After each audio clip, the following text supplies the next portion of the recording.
Welcome, ladies and gentlemen, boys and girls, to another episode of T3PO Live. I am your host, VashSky. How is everybody doing today? I know it's not my usual digs, and I do apologize about that. Been a little under the weather, so I'm not able to stream at my usual streaming location here. I had to, usually I stand for these things, as many of you well know, but I've had to take a step back here, so hopefully it'll go all right. Who knows how well all this is going to go. But to help me with today's show right here, the one, the only, we have Barry Place 28. What is going on there, Bob? Oh, let me see if I can get you. There you go. Hey, everyone. How's it going? I'm doing well. And you? Well, you just told us how you're doing. Sorry about that. Yeah. It's, man, not doing as well as I should be, but hey, you know what? I am just so glad to be doing the show here today with you. And it's going to be a whole lot of fun right here. We should have some other guests joining us as well throughout the show, but of course, anybody is, it's one of those things where some people can do the whole show. Some people can do this hour, this block, this 3-hour show. So hopefully everybody will be happy and healthier than I am, doing the show with us. It'll be a lot of fun here. I actually just spent 2 weeks at Disneyland. I think 6 days collectively, along with visiting California and doing that whole thing. That was a whole lot of fun. And to everybody that I saw, I met, all the people that we were able to see. I was on Barry Place 28's Park Streamers Hangout, which was a whole lot of fun. That theme park casual, according to California, that was so cool. So hey, why don't you go ahead and stop on by Barry Place 28? Stop on by Park Streamers Hangout. Check out those streams. They're a whole lot of fun because we had a lot of fun while we were in the park. But met some cast members actually who were like, "Hey, are you part of that park place?" And I was like, "Yes, I am." So that was pretty cool. You're like, met why? Some friends. Just kidding. Yeah, exactly. Met Aldo, who a lot of people know in the chat. Saw him for a little while, so that was really, really cool. Oh yeah, look at Tom F over here. Hang on a second. He's I got about an hour, then a lesson, and I can come back and hang with y'all. Well, thank you, Tom. Do appreciate it. I think that's a guitar lesson right there, if I had to guess. But I am super happy and thrilled that any of you can make it, and for the amount of time that you give the show, I'm very, very grateful. Which I suppose leads us to our first story right here. We're going to hold off on the lead story for just a second, but we are going to get Bob's thoughts on that. For right now, there's a bit of a story going on, and it happens to deal with the lead story. Well, that is new entrance turnstiles for Disneyland. Now, these don't come... I believe they always seem to redo parts of the entrance like every 10, 15 years or so, it feels like. But this is a major radical change right here. The entrance turnstiles for Disneyland are a little bit less efficient, I would say, than maybe your Walt Disney World entrance turnstiles. As you know, there are a number of biometrics that you use along with magic bands in order to get yourself into the parks over at Walt Disney World. At Disneyland, it's very much card-based, and there is a cast member stationed at every single one of these entrance turnstiles, usually, in order to let people in. That includes people in strollers or ECV vehicles or wheelchairs and so forth. And now when you're taking a picture of every single person who actually walks in because they want to mitigate the chance of anybody reselling tickets, well, now it's become very, very, very inefficient. Combine that too with the operating costs associated with cast members, and I think that brings us to this via Scott Gooston here. The newly installed bank of entry gates at Disneyland Park will open tomorrow in pre-launch mode, which means cast members will be scanning tickets and taking photos the same way as they do at existing gates. The full functionality is expected to launch early next year. Now, Bob, you were telling me that you actually hooked your peepers on this one right here, and were able to see this in action and progress. Could you relay to the fine people at home what you saw? Yeah, so actually, I was there on Sunday night, and I happened to see that the boards were down or the walls were down, and so I got to see them. Only one screen was on, saying, "Oh boy, this one's not working," which I thought was kind of interesting. And but they started testing it out yesterday, it appears, at the park, and looks like it was going okay from what I could see. And I got to tell you, I do like the new entry system. You're going to have a cast member who's standing behind the actual gate now, to make sure that, you're able to get in and not. When I was in Paris, though, they only had one employee for several of the entrances. So I don't know if they'll introduce something like that. But basically, you'll either scan in your ticket right below where it says welcome there. There's actually a UPC scanner. Yep, right in that area where your mouse is. And then down below that is where they have the actual Magic Band in case you have Magic Band instead. And you'll scan that. If they don't have your photo, then it'll take your photo. And I believe when I actually got to test this over at DCA when they were testing it there, even though they already have my photo on file, it took a new photo of me for the system. And it took really quickly and then walked right in. So since I've had experience with this over in Disneyland Paris, we're going to come back to this right here, by the way. Since I've had experience at Disneyland Paris, it worked very flawlessly over there. The only thing I will say is when everyone was leaving the Walt Disney Studios to head over to Disneyland Paris, there was a ton of people trying to get into the park. And so it did take a little time to get back into Disneyland Paris, just because there were so many people going to the park. When it was just, a few people in front of you, it was fast and efficient, and it was great. I like it, and I think it'll work well for Disneyland. I know it's a little bit different than the system over in Walt Disney World. I'm not sure why they decided to choose this one. Maybe this one worked better than the one at Walt Disney World, and that's why they're doing it. But yep, oh, there it is. Hey, that's the video I took. I sent over. That is the video you took. Yeah. So this is what I got to see. Yeah. The one thing I did notice here, and the ones over in DCA, I believe. This one doesn't have any writing. It just has some designs on the clear plexiglass gates that open up, where I believe it said DCA or Disney California Adventure on the other one over there. But it's really nice. Wide spaces, easy to use. I think it's going to be a lot more efficient. I think obviously there'll be some hiccups. There always are, when someone has to come in and maybe their ticket's not working or something, but I don't think it's going to be any major issues, and hopefully they'll work out the bugs quickly, any little bugs they were having. But yeah, it looks great. And I'm glad that they're actually finally, using this. Now, if you want to go back to that one photo where I said, hey, let's go back to this one. So at Disneyland right now, they actually have analog signs that say exit or entrance. And it's kind of cool because it is reminiscent of Disneyland. And I know that's changed over the years as well. But now on top there, you can see they actually have these digital ones, and the digital ones look nice. I have no problems with the digital ones. However, since this is Disneyland, the original park, I kind of agree with Theme Park Casual. He was saying, I kind of wish they would stick to analog, and I get his point. This does look nice. It's going to look really nice once they start using it, but you want to kind of keep the old Disneyland as much as possible. And not that those were the original signs, the analog ones, but they didn't have those back in 1955 when the park opened. And I understand, things change and they're going to update things as needed, including the entrances, but it kind of would have been nice if they just kind of kept as much analog as possible. But I'm sure analog means, you have to have cast members to change it and, on the fly. You can't just, do it automatically like this, where they could probably just program these and it just goes. But that's just a little quip. Nothing major. I think it looks nice. And I think it's going to work well. Yeah, I am sad to see that they're not using the analog boards like they did. For people who don't maybe know what Bob's referring to, it's this portion right here above these entrance turnstiles. This is in B-roll that I took while I was in the park itself.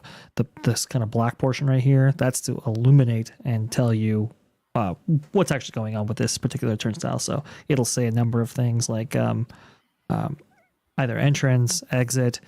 They might also update these to only have maybe, let's say, a annual pass holder only entrance, perhaps. Mm-hmm. This is what this kind of digital board here allows them to do in the future. But previously, these were it was like a flip board almost, where it was like a 3-sided Right. board and you would flip them manually.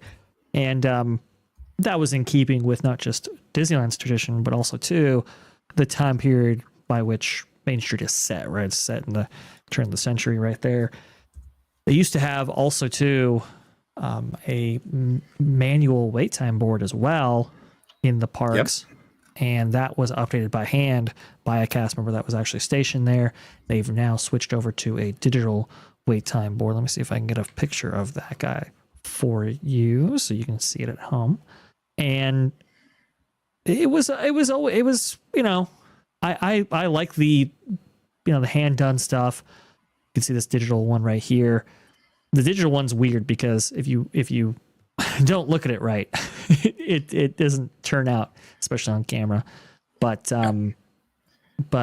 that used to be a more physical thing where, and it was actually located on the opposite side as well. It wasn't located on the plaza inside of the hub, but on the Jolly Holiday side of the hub, which can get really constricted, really tight, especially with Adventureland and Frontierland on that side. So they moved it over here.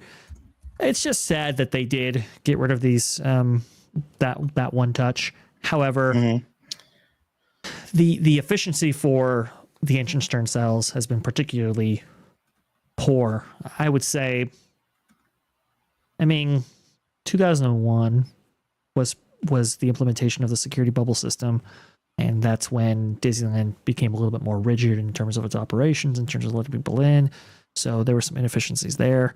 But when they started implementing pictures with tickets, so what people would do is they would buy 6, 7, 8, 9-day tickets. This is why those aren't available anymore at Disneyland Resort. You can only buy up to a 5-day ticket now.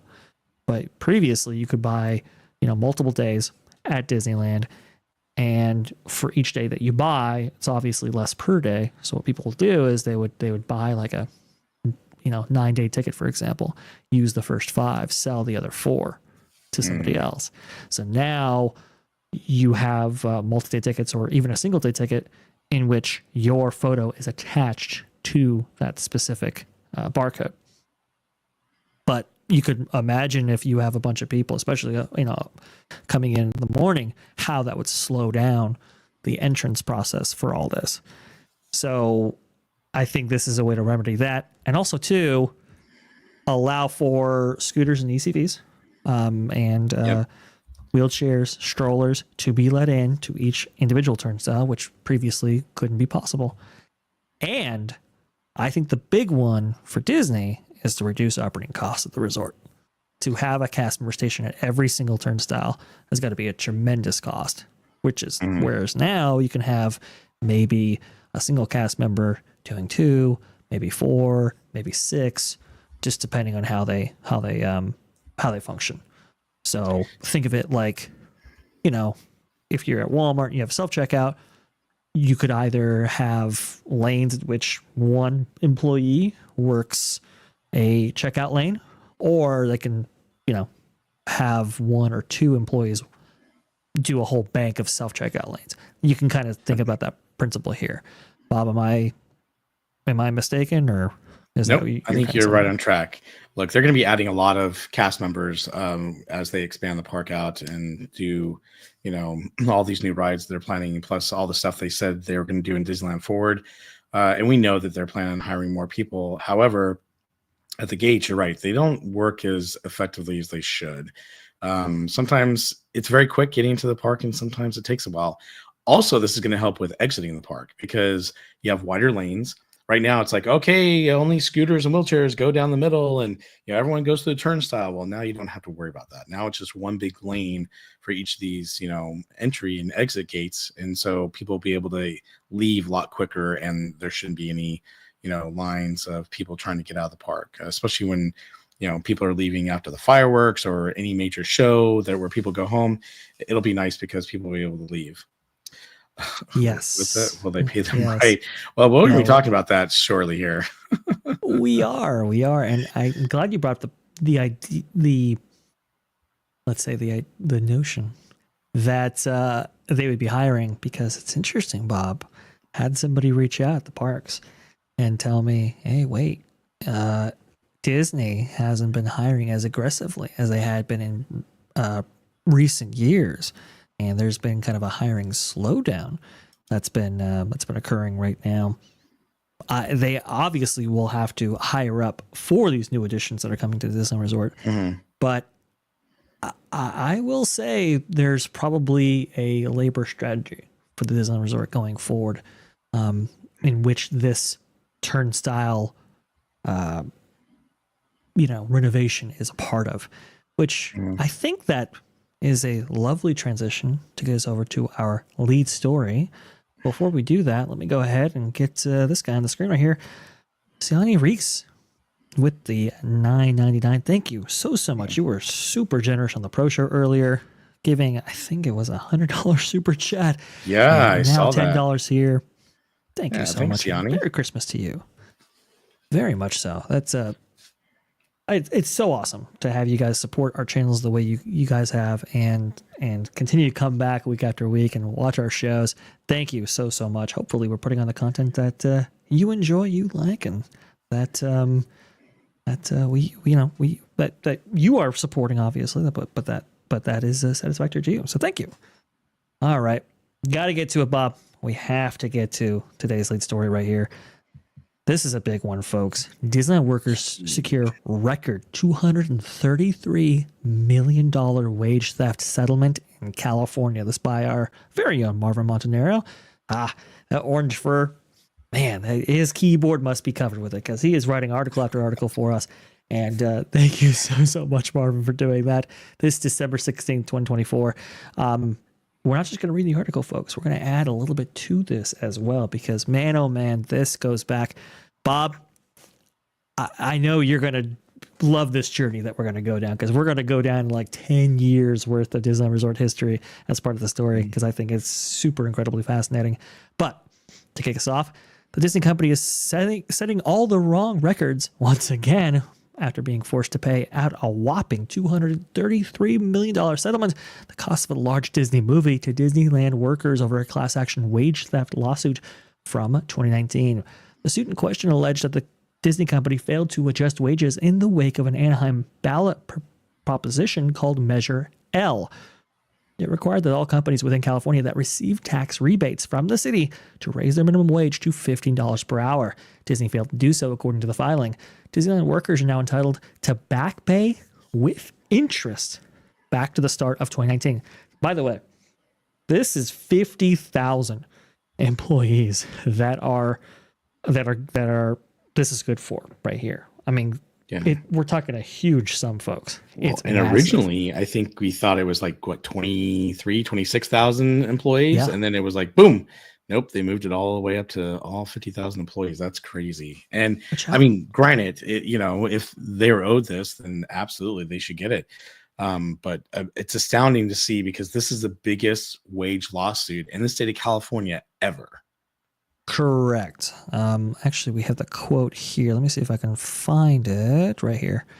If we scroll up on this article, this by the LA Times, the lawyer representing these 50,000 workers as part of this class action actually said, as Randy Rennick here, what we believe is the largest wage and hour class settlement in California history, and will change the lives for Disney families and their communities. Here's the thing. That's 50,000 current and former Disney employees, if you fell within the timeline listed in the lawsuit. So this is a huge deal right here. Look, I understand. Listen, George Stephanopoulos running his mouth, and the Disney company had to pay $15 million. That's one thing. But this is so much bigger, folks, in terms of the scale of this whole thing. This is a massive deal. Now, what I want to do, I want to take you back to how this whole thing started, because this is also a fascinating history. And Bob, I know you're going to love this. Do you remember this guy? Do you remember? Mr. Michael Calaglasier? The previous. Actually, he is 4 presidents removed from our current one in Disneyland Resort. So current one is Ken Potrock. Previous to that, it was Rebecca Campbell, if I'm not mistaken. Yep. Then it was Josh Giamaro. And now we have Michael Calaglasier right here. Well, there was a there was an idea to tax tickets on theme parks, most specifically Disneyland, because I think it was just Anaheim who was considering this. Tax theme park tickets going forward, because right now theme park tickets in Anaheim are not taxed, which is pretty crazy because in Florida they are, but in Disneyland they are not, and Disney was looking to prevent this, and so they kind of strong-armed the city in order to allow them the ability not to tax tickets for the next 30, maybe 45 years, as the article brings out. This was kind of upended later on. But the city didn't like this at all, that Disney was throwing its weight around right here. And so the LA Times wrote a little bit of a piece on Disney and its relationship with the city of Anaheim. This comes around every once in a while. I think 20 years even prior to this incident, this was back in 2017. There's like the LA Times or some major news publication will come out and talk about the issues regarding the cozy relationship between Disney and the city. It just always seems to happen, and it happened this time. Well, that big expose actually got the LA Times blacklisted for a period of time from attending Disney premieres and having them on the media list and all those things. Do you remember this, Bob? Oh yes, I remember. Okay, all right.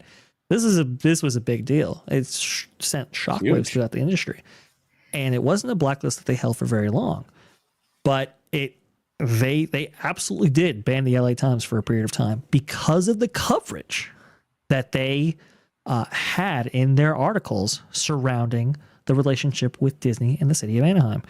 It says right here, let me see if I can find it. Yes.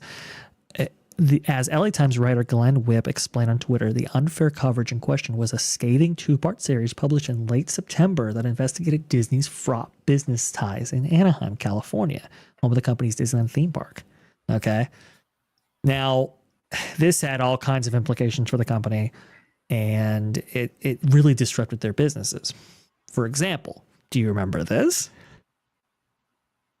You see right here, new hotel coming to Disneyland Resort. Oh, yes. Be opening in 2021. Do you remember that? October 25th, 2017. Was a big fiasco. Now, remember, this was following this big expose that the LA Times ran in September. This is following this no Disneyland ticket taxes for the next 30 years. This is August 27, 2017. They announced this in October 25th, 2017. And guess what, folks? This hotel never gets built.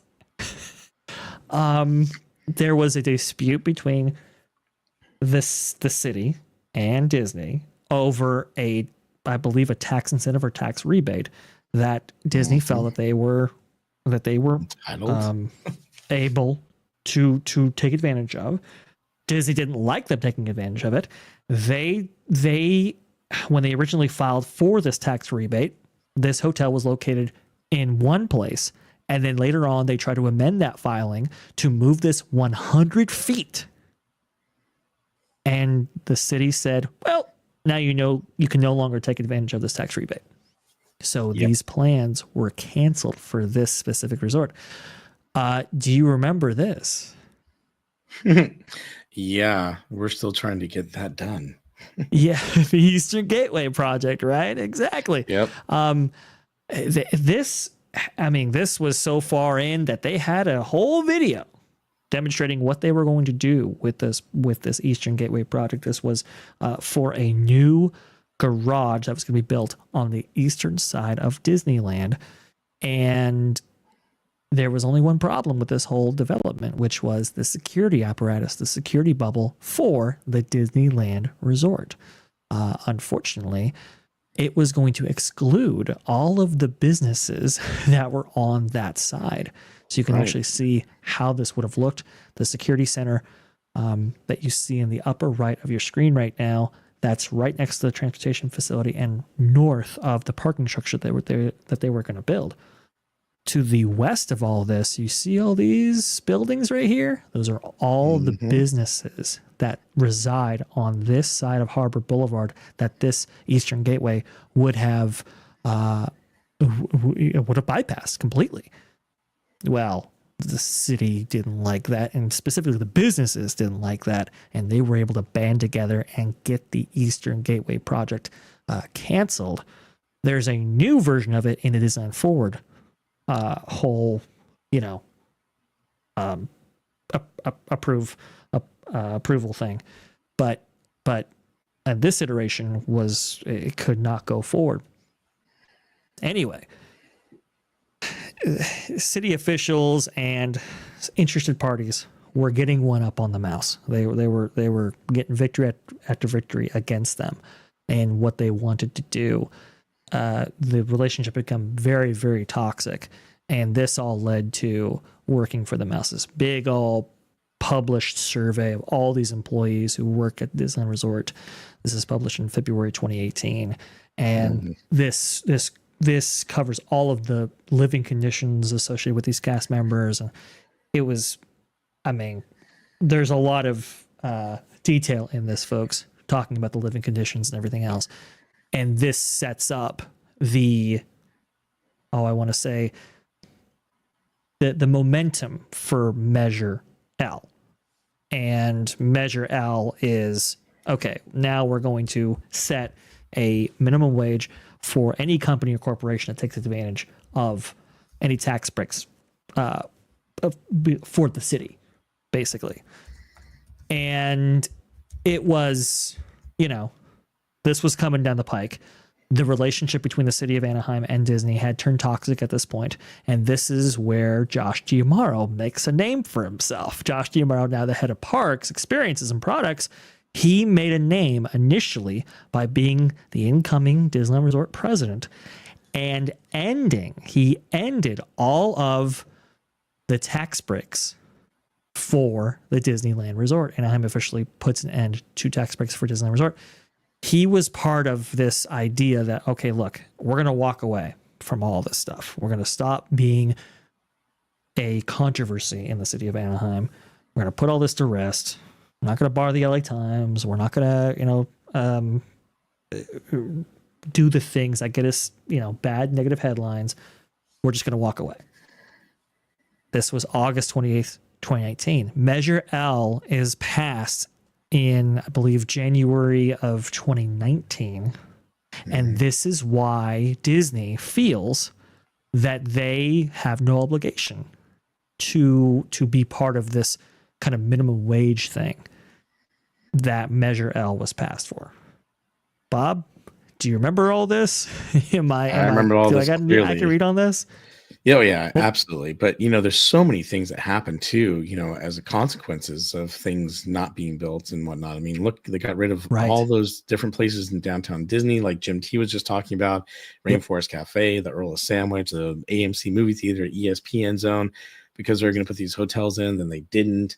And then, of course, I remember the whole, parking fiasco thing as well.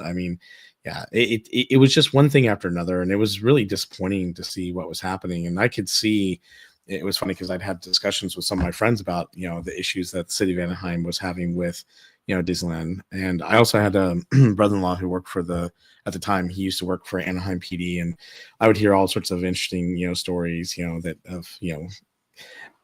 things he would have, conversations he would have, with the people of the city. And it's just kind of crazy thinking that, Disney, never had any problems or issues with the city of Anaheim. They did get a lot of tax breaks and whatnot. And then slowly but surely they stopped listening to people and started doing what they want to do, and it did not end well for them. And that's why they took a totally different approach when it came to Disneyland Forward. Right. Because the recent history had proved that their previous strategies of just going headlong against the city and its interests was not a viable way of doing business going forward. To that end, I think Disney did realize the right lessons from all of this. That strong arming everybody is just not gonna cut it. If you really want what you want out of Anaheim, you kind of had to work with them. So they were very much Disneyland. The Disneyland Forward project took a completely different tact from the strategies that were implemented by Disney management for the last 6-7 years prior, I would say. It's like, okay, we're going to work with the city. We're going to work with the residents. We're going to do everything as hospitably as possible in order for all of what we want out of the Disneyland Resort to be approved. Totally different. And I do think it was in their best interest to do that. I think it's why Disneyland Forward was approved the way it was. And Disneyland Forward, here's the thing. It gives them a lot of leeway and certain rights to their property that they simply would never have been able to achieve in years prior. But because of the amount of concessions that they gave, because of like, hey, look, we had to invest $2.1 billion or something within the next 10 years of this project happening, we have obligations to actually contribute a large sum towards city infrastructure and all that. All of those things is what got Disneyland Forward approved. And city's better for it, I think. But go ahead, Bob. Yeah, I was going to say, well, they took the time to listen to the community and listen to the city, for once, instead of kind of dictating what they want to do and what they were going to do. And, I actually went out, me and Theme Park Casual one time, we just, and Theme Park Wizard, we all got together and headed out to one of the parks in Anaheim, and they had a Disneyland Forward, meeting there, and they had all the information about what they were trying to do, what they want to do, why, what it meant for them, what it meant for the city, and whatnot. So I think they finally took a good approach to it, and they did that for, a year and a half, 2 years almost, before they finally, decided to vote at the, City Hall. And it worked for them, it did. And they still have things that they have to meet and obligations they have to do, in order to, keep Disneyland Forward, going. It passed, but they do have to, do certain obligations. But regardless, for the longest time, Disney was not doing well. And then on top of that, it goes into our lead story about, wage and theft, which is not a good thing to have. Trust me, working my background's HR. So I literally would go to seminars and meetings with lawyers and attorneys talking about wage and theft and how to prevent it, how to make sure that you're paying your employees right, what to look out for, the warning signs, and how to handle that stuff. And it's really, interesting when you go back and they tell you, stories all the time. Well, McDonald's had to do this and Walmart had to do that. And, you want to make sure that you stay away from those types of things. And this is how you, work effectively and make sure that you pay everyone correctly. And it's always great going to those seminars and meetings, but you always hope that the company you work for never ends up as one of those stories. And this is one of those stories where, Disneyland, this story here is going to be in a lot of seminars and meetings over the next several years because it's the largest one in the state of California. Oh, absolutely. Definitely the largest one in the state of California for sure. And I can even understand Disney's position that they felt like they weren't on the hook for this simply because they were ending those tax breaks and incentives and everything else that they had participated in for years prior. The problem though is that because you had done that for so long, now you're inextricably linked to all of that, which I think the judge was leaning towards.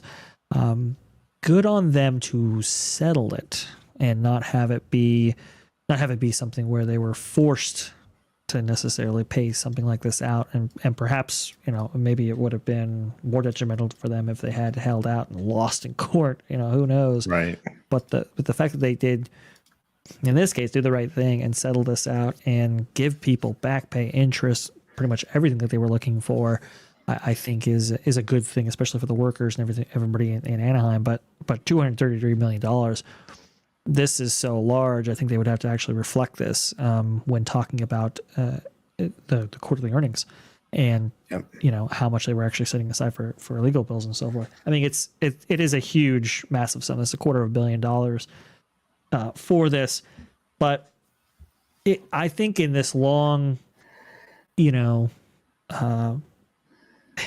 this very convoluted set of circumstances affecting the Disney Resort and the city of Anaheim and California and everything else associated with this. over these past 7-8 years, I think it's really a lesson on hubris. It's really a lesson on you have to play nice with others. And it took a long time for Disneyland or Disney to finally learn that lesson out there in Anaheim, but I think they have. And I think their power and influence is waning, and I think they have recognized it. I think first with their strategy as they implemented with the passage of Disneyland Forward, and now with this, it is absolutely fascinating to me how we got to this point and all the machinations it took to get here. But it's one that I've been studying and covering for a while, and hopefully, less than a cruise ship. That's true. That's very, very true. I mean, any investment for Disneyland Resort, like on let's say an attraction, right? Like an e-ticket attraction, it's going to cost anywhere between $300 to $400 million at this point. So, it's not quite to those levels, but at the same time, this is $233 million that you can imagine yourself paying out. Right. For a resort that's... Oh, go ahead. No, go ahead. Finish your thought there. No. For a resort that has never been a huge economic driver for the company, when you compare it to Walt Disney World, it does make a healthy sum for the company, but it just in terms of the overall revenue it brings in, I mean, $233 million is a lot. Well, but go ahead, Bob. Yeah, well, what's interesting about this is it didn't start off as a class action lawsuit. It started off as a original lawsuit in 2019, and then in 2021, that's when it became an actual class action lawsuit, which included the status. Yeah, a lot more, employees. And if you think about this, 233 million, divided by 50,000 employees, it's about $4,660. That's a nice little chunk change. Now, obviously, that doesn't include, the fact that, the attorneys who are, fighting this lawsuit are going to get, a big cut. And then also it depends on, this included former and current employees. So depending on how many hours you worked and how much was owed to you, you might get more or less. So yeah, it's a nice little chunk change for the employees to get. It's just really unfortunate that Disney fell into this and that and that the employees were not paid properly. I think that's the most important thing, is knowing that the employees weren't paid properly, and now they are going to be paid, which is good. Again, from my background in HR, it's happened. I mean, the last company I worked for, it happened. Unfortunately, there was a wage and theft lawsuit, and they did have to pay out some of the employees, not all of them, but they had to, definitely pay them for what was owed to those employees. And it takes a long time. It's an HR nightmare, because you have to figure out exactly how many hours they worked, how much they should have been owed. Then, there's a back, you get bonuses and whatnot on that for what you did not get. So it's a very huge and painful thing to go through when you have to audit something like that, to make sure that everyone gets paid fairly and appropriately. But at the same time, it's great that when these things do happen and the employees are found that they should have been paid, that the companies do pay them out. And it's not oh well, sorry, I'm not going to pay you. So it's owed to the employees. They should be getting it. I'm glad to see that it did happen. It's just unfortunate that it was such a huge one. And again, I don't think it would have been as huge if they hadn't included all 50,000 employees. But, because originally we thought it was going to be in the 20,000 range, but now, it's just huge. So 233 million is one of the biggest. I think it's the biggest I've ever seen in the state of California. It's just crazy. Oh, it's wild. It's crazy. I can't remember how employees will get $198 and 10% off a churro coupon. I don't know.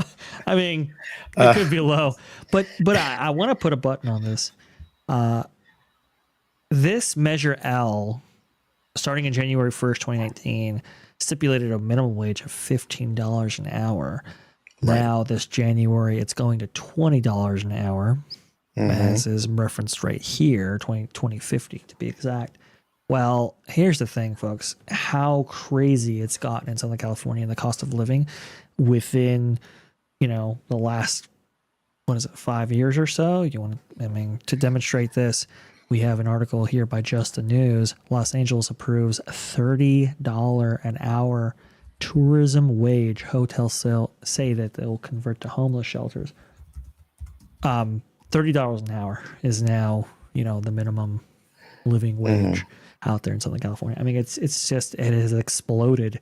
I mean, this whole fight was over 15, and now 5 years later, 30 is the new standard. It just goes to show you that cost of living and the situation out there in Southern California is a big deal. Disney obviously knew this. It's part of why they're paying this out, and we'll have to see. We'll have to see going forward what Disney decides to do here. Like I said, my contact from Disneyland Resort was telling me, not hiring as aggressively as they have been.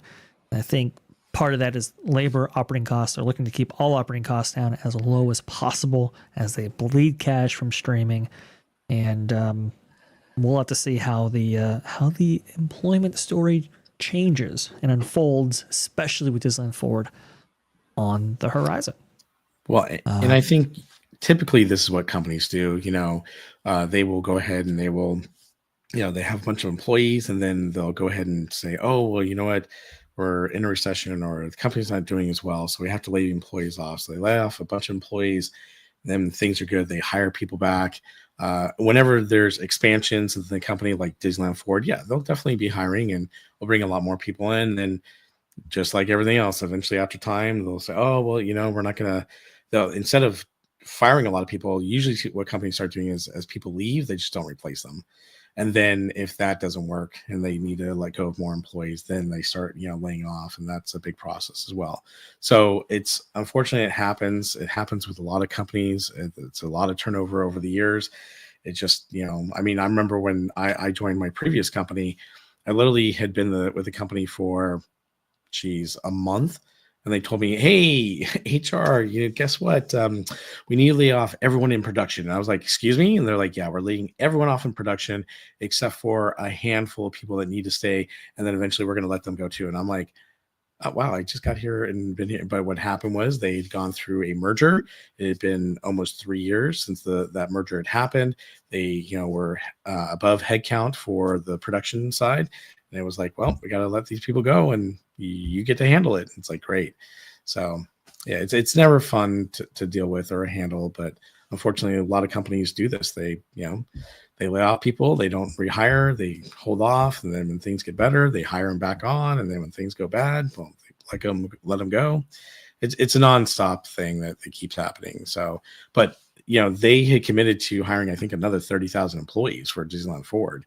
But again, Disneyland Forward, what they said they were going to do is going to take time. I mean, what they committed to originally was the first 10 years, here's what we're going to do, and this is what our plan is. And obviously it was a little generalized, but Disneyland Forward goes over a 20 to 40 year period. So basically a lot can happen in that time. So again, I think it's going to ebb and flow just like it normally does.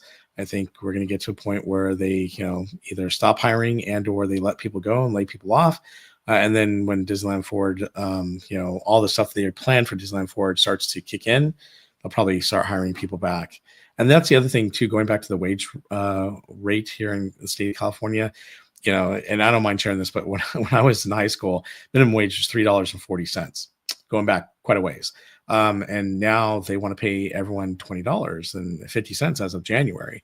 For the fast food restaurants, they're already, charging, or not charging, but they're paying employees $20. And, it's killing the, fast food, places. In fact, you go to Taco Bell, it drives me nuts. You walk in the restaurant, no employees will help you. You got to, check out yourself in the self-checkout. I mean, if there's something you can't do, an employee will, help you out.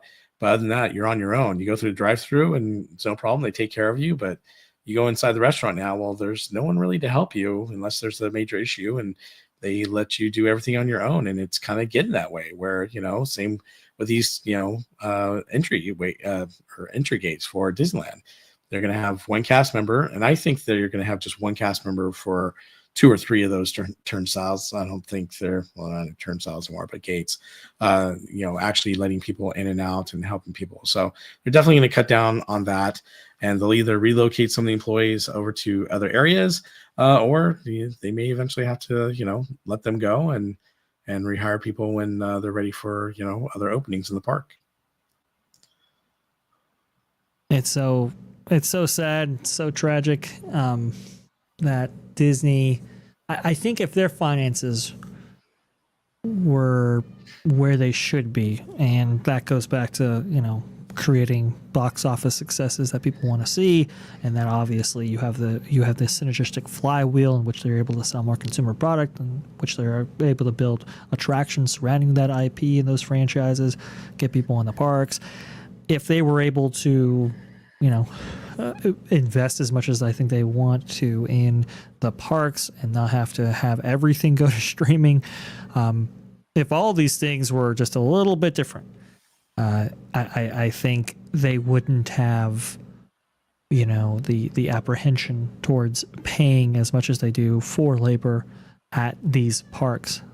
The unfortunate part now is that they're in a position where they can't necessarily afford to, have as much labor or have as high of operating costs associated with Disneyland Resort, with their parks, etc. And that's why they're looking to reduce them. That's why we're not seeing as much entertainment as we have in previous years with Disneyland Resort. It's why these, they're on this kind of monetization kick, so to speak, when you talk about Lightning Lane Premier Pass, when you talk about some of the fees and costs associated with going to Disneyland Resort. I mean, everything is going up. If all of this was a little bit different, in terms of their financial situation, we might be looking at a much different parks operation. But said Levy, you build you make your bed, now you got to lay in it. Go ahead, Bob. Yeah, Ken brought up a good point. He said if they're so strapped, it makes them think they'll expand. But the thing is, the more they expand the parks, the more they can actually put more people they can put into the park. So, which means more ticket sales they can have, more annual passes they can sell, and they do clearly. I think who else wrote that? Was it Ken also wrote? No, that wasn't that. Gridley said Anaheim makes less money per customer than the Disney parks in Tokyo do. Orlando parks have larger annual headcounts. So, yeah, each park is different. We have a lot more people who go to Disneyland locally than the other parks typically. And, I know that you hear this all the time. Well, annual pass holders or Magic Key pass holders, they don't purchase or buy as much as the other people who are visiting. And that's probably true. People who are on vacation are probably spending a heck of a lot more on merchandise and food and stuff like that. I mean, I do take my waters and a couple snacks in the park sometimes, but I typically do, I want to say I buy at least 1 to 2 or 3 drinks every single time I go to the parks. I buy snacks quite a bit and things like that. And I know it's not like major merchandise or whatnot, but Disneyland does pretty darn good, for California. But I agree. They don't make as much probably because, you have a lot more locals going than the other parks. Indeed. Speaking of Disneyland, and one of our last stories before you have to go, Bob, I wanted to go ahead and talk about this with you as well before you took off. It's one we've been tracking for a while here on that pod place, definitely on T3PO Live. And, we now have it confirmed right here, the fate of the red car trolley at Disneyland Resort. Scott Gustin. The DLR plans to have one trolley parked on Buena Vista Street so guests can continue to take photos and enjoy the trolley after the attraction closes. Earlier today, Disneyland announced February 8th, 2025, being the last day for guests to ride the red car trolley at DCA. This is a sad, sad day because the red car trolley, the Imagineers, when it came to reassessing, let's say, Disney California Adventure, or I should say Disney's California Adventure as it was known before, there was definitely a sense that the, cookie cutter postcard view especially of the entrance to Disney's California Adventure. This view of California, wasn't special, wasn't unique, and wasn't quite Disney. And the Imagineers took so much time and care to provide a sense of place for Disney California Adventure. When it was rechristened, I guess, in 2012, right? This process takes place in 2007. They do a massive amount of work on this park. They redid the entire entrance from top to bottom. They added a nighttime spectacular in the form of Whirl of Color at great expense. I think that's was like at least a plus $100 million project right there. Cars Land, everything associated with this park really got an uplift. And the red car trolley was part of this strategy of, okay, let's put you in a time and place that no longer exists, that is Disney, Disney, California Adventure didn't previously have any transportation system whatsoever. They had the monorail that went past flying by, but that was it. Nothing moved, nothing was kinetic, nothing was placemaking, right? And the red car trolley filled that role. And I think I have some B-roll that I can show you right now. Let's see if I can get that going right here. Here we go. This is some B-roll that I filmed while I was actually there. You can see the difference, even in this street right here, because this is Disney's California Adventure era, I would say. You can see the Hyperion right there. Again, still closed. Still bitter about that. But you can see even with this space being the Hollywood Pictures backlot, now Hollywoodland, how it is transformed just with that one move, which was the red car trolley. It just completely changes the entire space. And for Buena Vista Street and telling that story of a 1920s, 1930s Los Angeles, I think it's super crucial. Getting rid of this doesn't make any sense in my view. I think this can absolutely coexist with many of the ideas and concepts that the Imagineers might have for these spaces going forward. We'll have to see what they end up doing, but I think I think the idea is to put Pandora back here, which is why a red card trolley doesn't fit within that story and why they had to get rid of it. You can see right here, I actually wrote it. Full house, fully packed. Everybody was there. Everybody wanted to ride this. Bob, your thoughts on all this? So, I really like the red car trolley, and I think it was a great addition to the park when they, decided to kind of put more IPs in.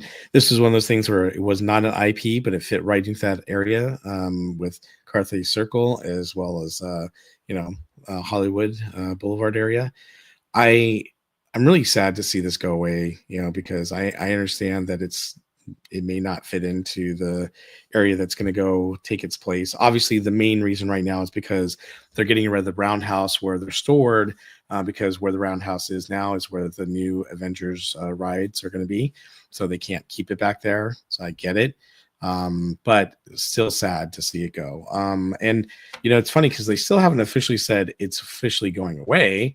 They just said it's going away next year and didn't really say if it's coming back or not. So I'm interested to see what they end up, doing after all, if they decide, because one thing, they're going to have to get rid of these tracks. I'd hate to have them keep the tracks and then they end like right before you get to Carthay Circle and turns into, Pandora, if that's what they're going to do. And who knows, they haven't officially said what's going over there, if they're changing anything or what's happening. It's closing on February 8th. And now the nice thing is they told us it was closing in January. Now it's February 8th. We get a little bit more time.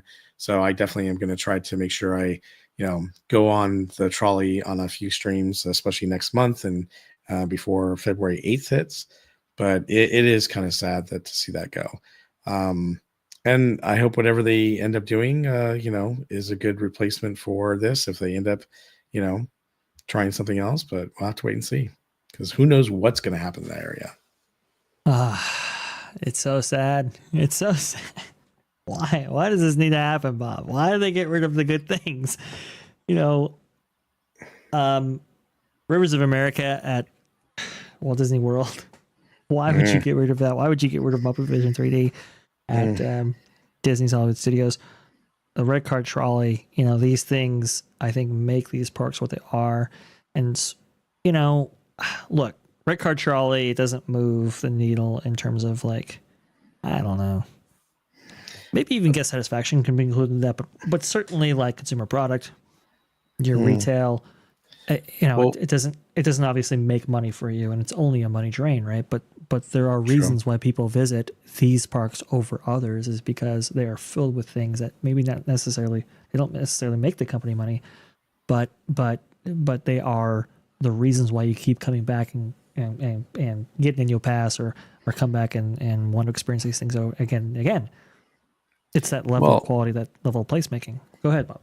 Yep. And the other thing is too, what I like about the trolley is that typically they'll have Goofy or Oswald or Mickey or Minnie on the trolley, and you get to be on there with them, which is kind of fun. Sometimes not. Sometimes they're just doing their thing, passing by people, but it's a great opportunity to experience the characters in a different element. And they're always so much fun to be around when they do come onto the trolley and you're on it as well, or you're able to get close to it. So, again, it's one of those magical experiences you get to have with the characters in a different way other than just waiting to see them on the street or, near a ride or attraction.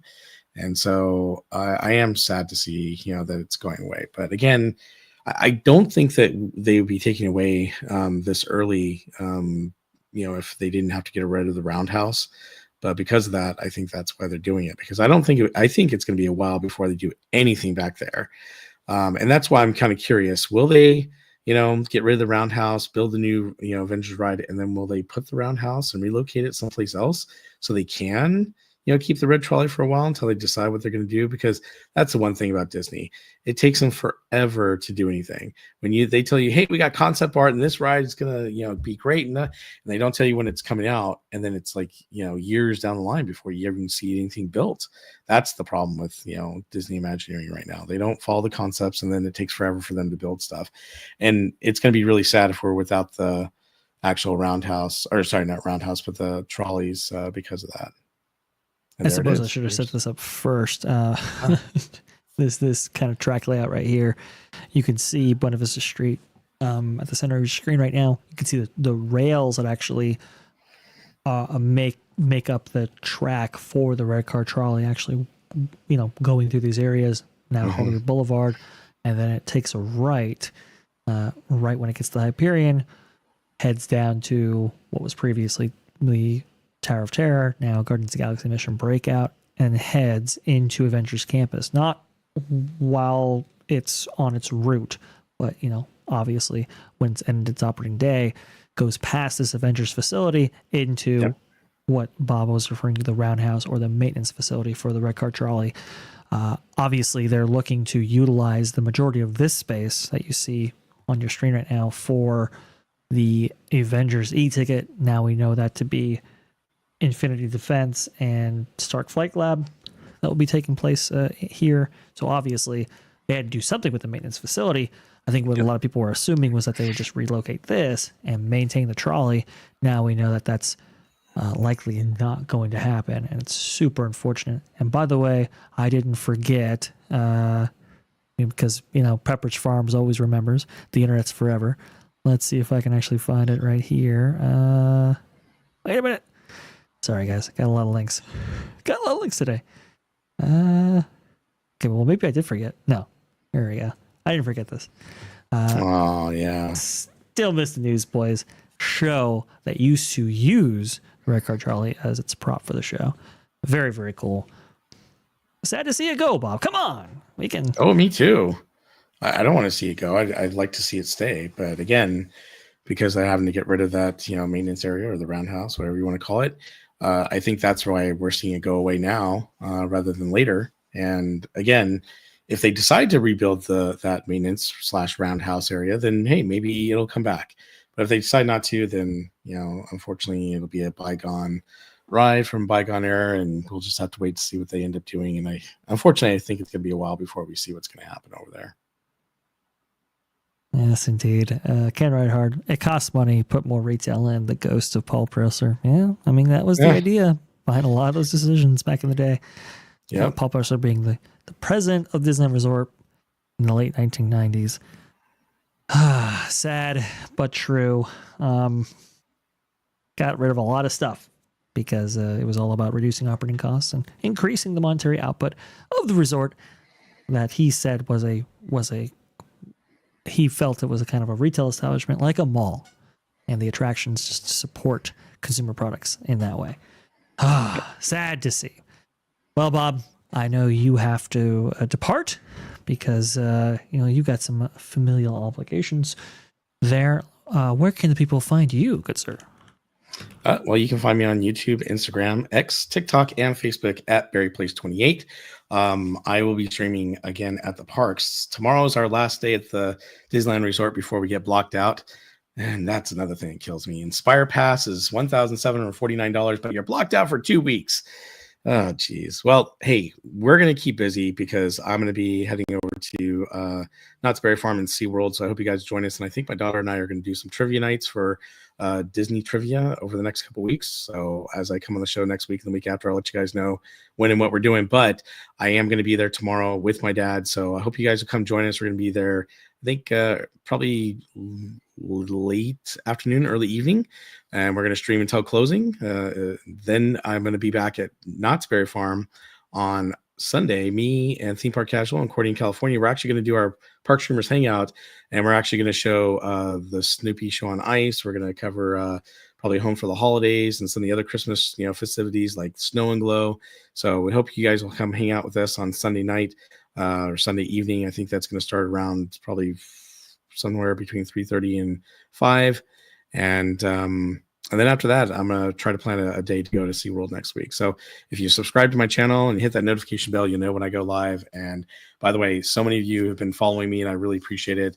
I really appreciate your support. And I can't say thank you enough to all of you for coming and hanging out with me at the parks or on my podcast. And also a special thank you to VashSky because, it's been a great friendship over these last several years, and I appreciate everything you do as well as having me on the show. So thank you so much.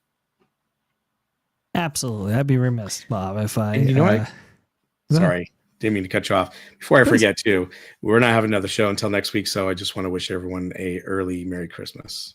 That's that. There you go. Well, an early Merry Christmas to you, Bob, and obviously to the whole Park Streamers Hangout crew. That goes for Theme Park Casual. That goes for Cody in California. That goes for your family.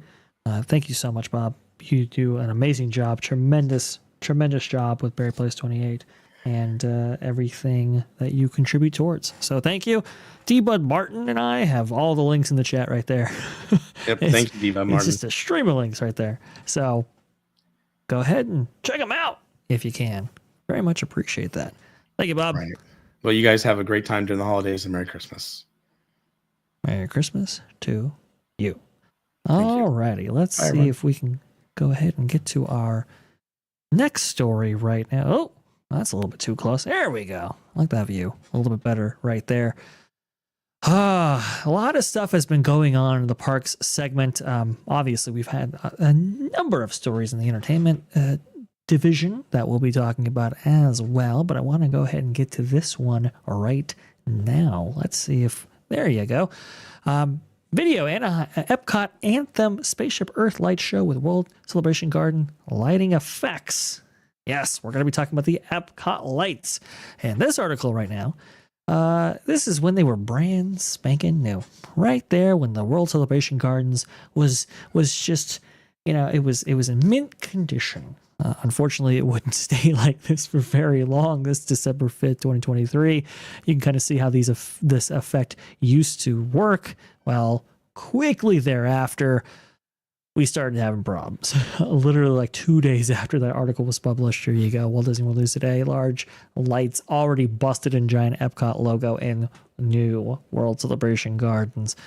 Oh, man. Then this would start this whole thing of the lights going out. The speculation is that I guess the pressure washing that would occur nightly in this area, and honestly, all Disney parks, experience pressure washing at night because, well, you have 60,000 people, let's say, walking to those parks on any given day. So obviously there has to be some maintenance to the hardscaping as much as possible.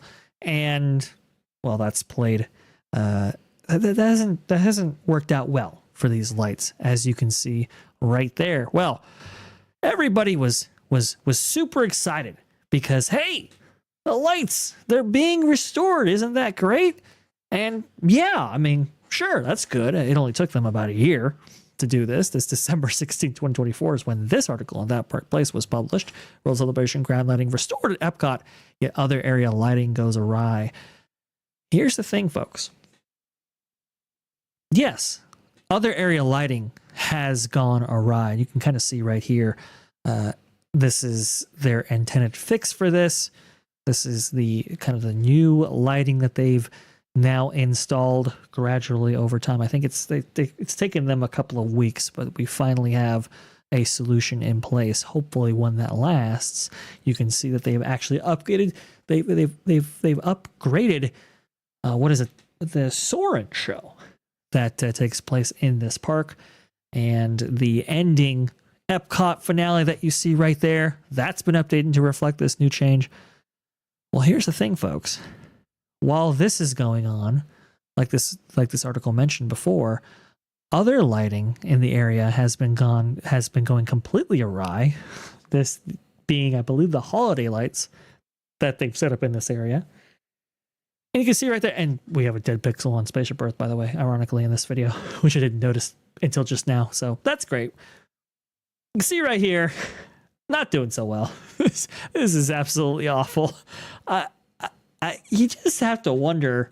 I think Jonas has said it on That Park Place. I wasn't able to comment. Is Epcot cursed?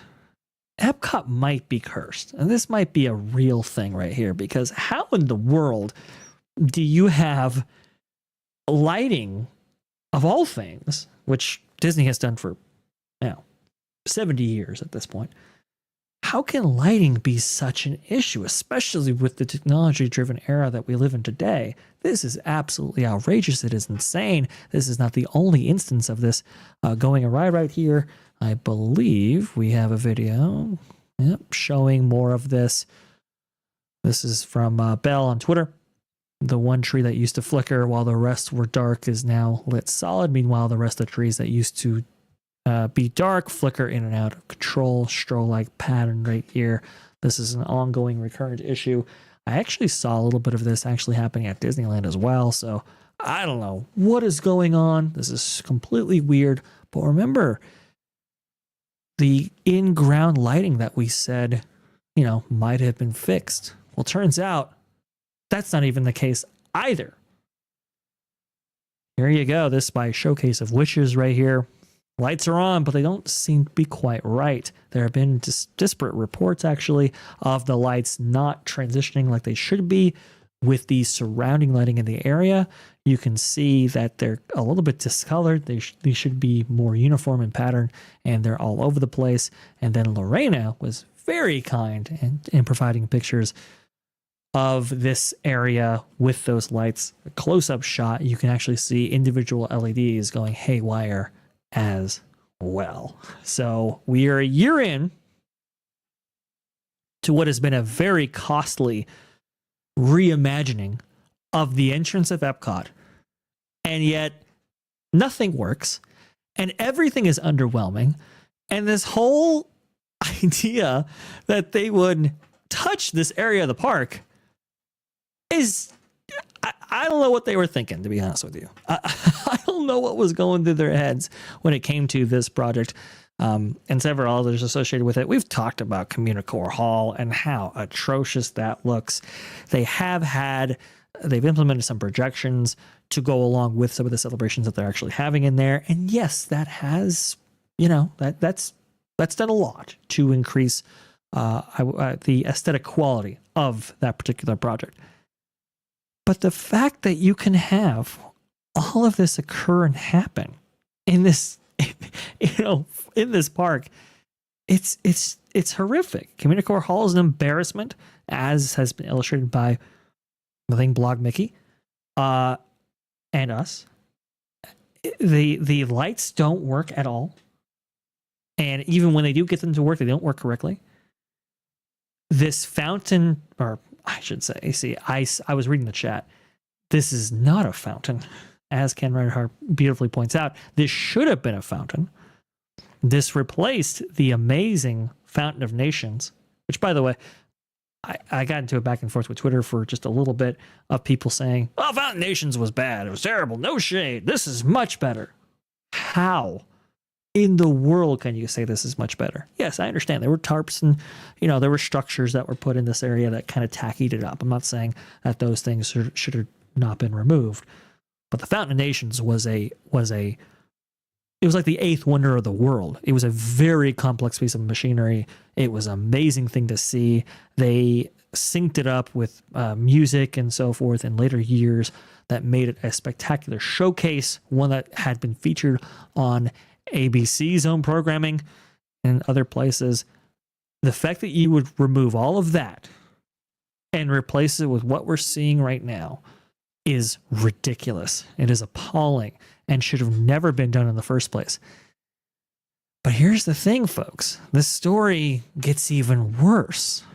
Now, how is that even possible? Well, through some investigative work by, I will say, Jonas J. Campbell and others, we have been able to determine that the contractors that were used for this area. Now, again, like Imagineering, they'll have Imagineers who actually design an area, but the actual building of this stuff doesn't actually occur by Imagineers. I mean, it does and it doesn't. They will contract out a lot of that work that they end up designing for. It turns out that the same contractors who were used for this, what you're seeing on screen right now, are the same contractors that will be handed over the Tropical Americas reimagining in Disney's Animal Kingdom. It is really, really something. I mean, this is an absolute embarrassment. Why they are sticking with this bid with these particular contractors, we have no idea. I'm guessing they were the one who could take the lowest bid possible, and maybe that's why they're going with him. I have no idea. And here's the thing, folks. This extends beyond just the lights themselves. If we go right here, you can see that there are multiple areas within this area that are having huge issues. This structure right here predates what they did with the Celebration Gardens and this reimagining, but it doesn't look good when maintenance is as bad as it is. But more project specific, you can see right here, there's no shade here. This is the wrong material to use. Prolonged sun exposure can cause wood to fade, crack, and warp over time. Sun-damaged wood requires more frequent maintenance, and it is difficult to clean the sweat/sunscreen film off of it. Poor design in new Epcot. You can see this right here.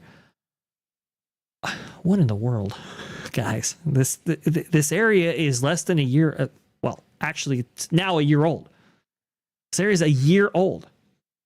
When the company sets aside budgets for these things, they're usually on like a 10-year timeline at minimum, because these are areas that are designed to be incorporated into parks for decades, not just a couple of years. Let's reimagine it again later down the line. Within 1 year, this stuff is already degrading. Save the Magic continues. Update on my post from August. As I said then, using natural wood was a huge design mistake in the new Epcot area. I checked it recently, and the sun is destroying it as expected. The area under the Walt statue looks really bad. Other wood seating area are also degrading.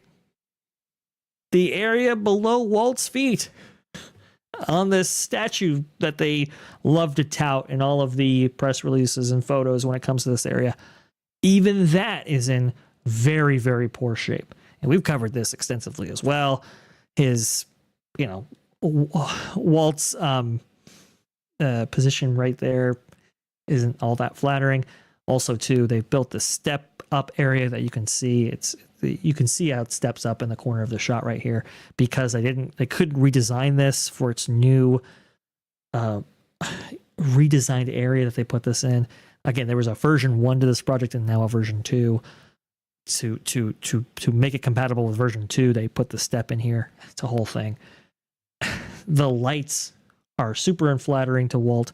They make them look very, very scary because they're not diffused, and those have had problems. And now we have the wood problems as well as what you're seeing right here. It's embarrassing. We cover this to the extent that we do because we're just stunned that a company that used to be so detail oriented would install things like this and to this shoddy of a degree.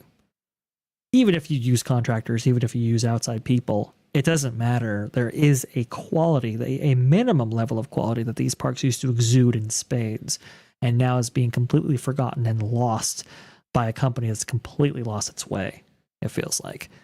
And no better illustration than really the entrance of Epcot, this experimental prototype Community of Tomorrow theme park that was the pinnacle of new ideas, new concepts, a new radical way of thinking that inspired so many people throughout, the 50 years that it's been around, practically 40, I guess. Now has been reduced to this level, and it's really, really sad to see. But c'est la vie. That's what's going on there in Epcot right now, and apparently. A lot of that shoddy craftsmanship might be coming to a theme park near you if you're near towards Disney's Animal Kingdom, that is, for the Tropical America segment that they'll be getting. So there you go. Let's see here. We have our next story right here. Maverick Pilgrim. No, we did not talk about Hall of Presidents yet. And that, by the way, is going to be our next story that we're going to be covering. So you're in luck. You came in at the perfect time right here. A lot of interesting, fascinating things regarding the Hall of Presidents, I will say. Let's go ahead and get right into it. This from Blog Mickey. The Hall of Presidents closing January 20th for refurbishment. This by Mike, December 18, 2024. As expected, the Hall of Presidents attraction will be closing starting January 20th, 2025 for refurbishment. Currently, a reopening date has not yet been announced, and it's expected that the attraction will be closed for at least a couple of months. Okay. Well, after, I think, like an hour after Blog Mickey actually posts this, they updated this article to reflect what Walt Disney World themselves said about this attraction. Walt Disney World has issued a statement on its website stating that the Hall of Presidents will reopen, quote, later in 2025. And you can see that statement right here. Very interesting, folks. I want to emphasize the wording that they use here. The Hall of Presidents will temporarily close for refurbishment on January 20th, 2025, and is expected to reopen later in 2025. Expected to reopen. That's key, because it kind of sounds like they themselves don't even know if it's going to really reopen or not. That I think is the most important thing regarding this whole thing. We do expect this to reopen. I'm not saying that we don't, but it's just interesting the wording that they use, because they're very specific when it comes to this kind of stuff. Anyway, we also have a article on That Park Place talking about this as well. This by Rick Frazier. Walt Disney World refurbishment signals Trump animatronic front and center again at the Hall of Presidents. Now, I want to break this down here because I think there's some interesting things in this article as well. Walt Disney World has announced an upcoming refurbishment for Magic Kingdom's Hall of Presidents attraction, likely signaling the incoming president, Donald J. Trump, will be featured front and center once more. It may also be another indication of a Disney company keen to avoid controversy with the middle and right-leaning patrons that they wish to court. According to to the Walt Disney World reversion calendar. This is a quote from Walt Disney World Magic. The Hall of Presidents at Magic Kingdom is scheduled to temporarily close for refurbishment starting January 20, 2025. Walt Disney has not provided a specific reopening date. The closure aligns with the traditional practice of updating the attraction following the inauguration of the incoming U.S. president. While many will be happy to see a continuance of normalcy, there are those who would like to see the Hall of Presidents distance itself from the upcoming administration. Still, the history of this attraction is such that it would be a significant break from tradition to do so, and I do agree with that. The thing is this is not supposed to be necessarily a political attraction. I think that's the key thing here that people kind of forget about this. It's supposed to be honoring this position within our country, not necessarily making a political statement one way or another. And whatever statement that is made, specifically by the presidents featured, should be one of a unifying message. That's the key. But, maybe that's subtlety. That nuance right there is lost by Disney. The Hall of Presidents at Walt Disney World has long been a staple attraction, combining historical reverence with Disney's signature storytelling.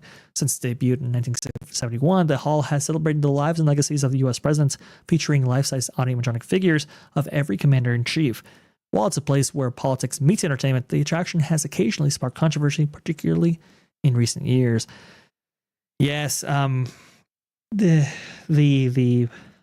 I'm sure if anybody's gone to this attraction in recent years, you'll note that, there's some snickering, there's some heckling, there's some stuff that goes on when the current president is introduced or when specific presidents are highlighted in the way they do in the show. So in the show, they will take a moment to basically call out every single president that is represented on stage.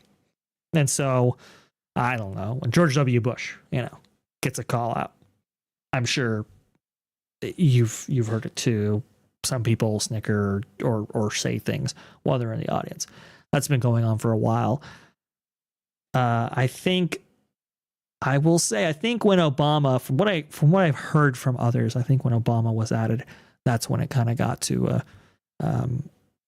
it got to a level that was definitely the most uncomfortable that anybody had experienced. And then obviously when Trump is incorporated, in 2017, I think that tension ratchets up a little bit further. Now, what's interesting about the 2017 version of Trump, what you're seeing on screen right now is not the 2017 version of Trump. It's actually the 2021 version of Trump. So when Biden was added to the attraction following January 20th, 2021, a new Trump audio animatronic figure was commissioned and installed and placed in a different position in the room because obviously they were honoring Biden at that point. That was following his inauguration there. What's interesting about this new figure, and we'll go back to why they may have done what they did with the previous figure, but this new figure, from what I understand, doesn't actually speak or have a speaking function built in, and doesn't move as much, or was never really designed to move as much as maybe a speaking figure would in this role. That's crucial because now you're, as Walt Disney Company is concerned, you're put in the position where you might have to redesign a third version of Trump if you want him to speak. And that's another key thing about this as well. As Joshua Harris, a longtime Disney historian who we've featured on the channel many times, has stated, this idea that the sitting president have a speech at all is kind of a relatively new thing. This was only really implemented in the late 1990s, where you would have the sitting president actually give a speech on stage. Previously, the president would obviously be featured, the current president, that is, but the speaking roles were really given to presidents like George Washington or Abraham Lincoln. So could we see a 2025 version of this attraction in which Trump isn't given a speaking role or even a position like he was back in 2017, or like Biden enjoyed in 2021, that's a real possibility. And I don't think it's something that people have really considered. So, the fact that this attraction sticking around, not being replaced by, I don't know, something like the Muppets, which was theorized by a couple of people, including myself. Now we know that the Muppets are going to be incorporated into Rock and Roller Coaster. So there you go. And the fact that this attraction is not going to be removed entirely, or at least not at this point, I think those are all good things.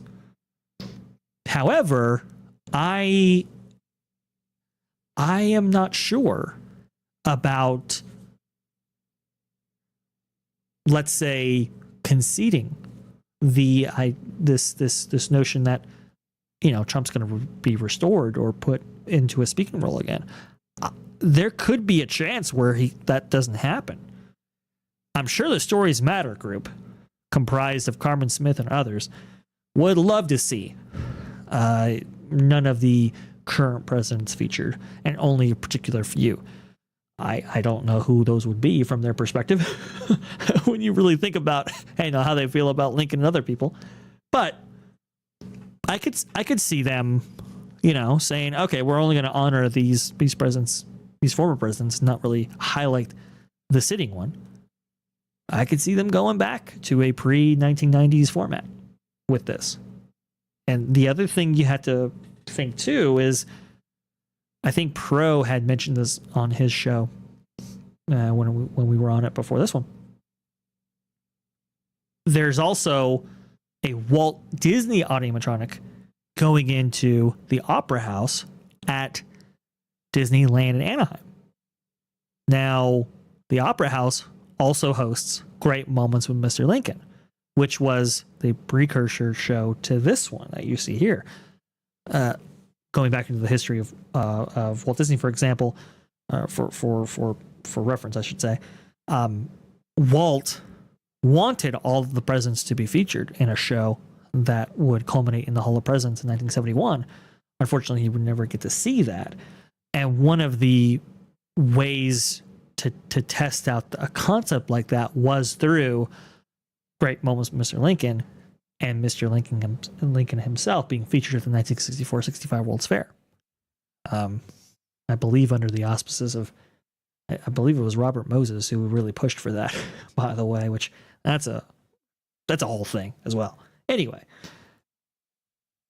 when the show is brought back to Disneyland, which I believe occurred in 1965, I think it actually debuted. Lincoln at the Opera House in Disneyland debuted while the show was still going on at the 1964-65 World's Fair. That's an interesting history.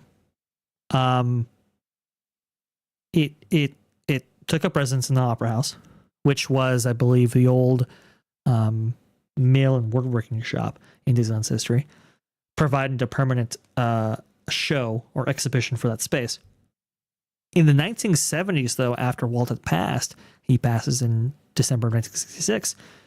In the 1970s, there was real conversations occurring within Disneyland management that perhaps, maybe Great Moments had become passé at that point, and that being that he was still represented, along with all the other presidents in the Hall of Presidents over there at Walt Disney World, maybe it was time to do something else with the space, specifically honor Walt Disney. And I believe the Walt Disney Story did take place there. But I think at that time, they were even thinking about having a Walt Disney animatronic added to that space. I think Imagineers pushed back. Family may have as well. And there were, I think, a number of Republicans that had mailed in letters saying, hey, we want Abraham Lincoln to be maintained in this space. Now, why would they actually say that? Two reasons. One, I think the company went public with these plans and some newspaper articles at the time that precipitated a lot of these letters coming in. But two, Republicans at the time, from what I understand, did want positive representation somewhere because they were dealing with the fallout of Nixon and all that. So that's kind of the backstory to all this. I know I'm long-winded here, folks. I do apologize, but I'm just conveying to you from a historical perspective the importance and significance of all this. Anyway, Walt, being an animatronic, would be held off for a number of years, and now we know that in 2025 he will make his debut alongside Lincoln in the Opera House at Disneyland. There is an idea that same thing, whatever they're going to end up doing in the Opera House at Disneyland, be implemented at Walt Disney World with the Hall of Presidents. I think that's what Pro was intimating on his show. I mean, that's something that could happen. So the Hall of Presidents as we know it, we might see its very final days on January 19th of 2025. And what actually comes out of all this, it is going to be really, really interesting to see, because there's a lot of different ways this could go. And even though I think the company is making changes in terms of, I would say, an outwardly facing ideological perspective, as we'll cover later on the show, don't discount the fact that there are things that they can do that throw people off and or get their case across in other ways that people didn't necessarily consider beforehand. So I just want to go ahead and make this, this whole long diatribe or whatever. I just want to provide the information to you, what has happened historically and what could happen in the future, based on, what's happened in the past. So there you go. Too close. I don't know why it defaults to that other view. That's so weird. But Maverick Pilgrim comes in with $5. Thank you so much, Maverick. Do apologize getting your name wrong right there. But thank you so much. They should update the Hall of Presidents attraction to feature presidents competing on Hollywood squares. Presidential squares hosted by B. Franklin. That's an interesting idea. It is weird. It is a little strange to have a very reverent attraction in the middle of Magic Kingdom like that nowadays. I think there was more of an appetite for that, back 50 years ago. But now you have a very reverent attraction taking place alongside, what will eventually be Ka-Chow outside there in soon to be defunct Rivers of America. That's going to be interesting to see how that all works right there. So maybe you do have an irreverent attraction in this space as well. I don't know. It's an idea. I want to keep the Hall of Presidents. I really, really do. But I do understand the realities of a modern theme park operation, especially in the very divided nation that we live in today. So I don't know. We're going to have to see. As long as they don't do a under new management situation, which, by the way, under new management for the Tiki Room did make reference to Hall of Presidents. I believe it was hosted by Zazu from Lion King and Iago from Aladdin. I think Iago says something like, I need a nap. I'm going to go ahead and go into the Hall of Presidents. So that's how they felt about it before. And that was back in like the 90s, right? So there you go. Thank you so much, Maverick Pilgrim, for the $5 right there. Jim T. In Anaheim, they could do both a Lincoln show and a Walt show, perhaps double the viewership. That's what we heard, that there was going to be a turntable by which you could have a show hosted exclusively by Walt about Walt and his story, and then that would,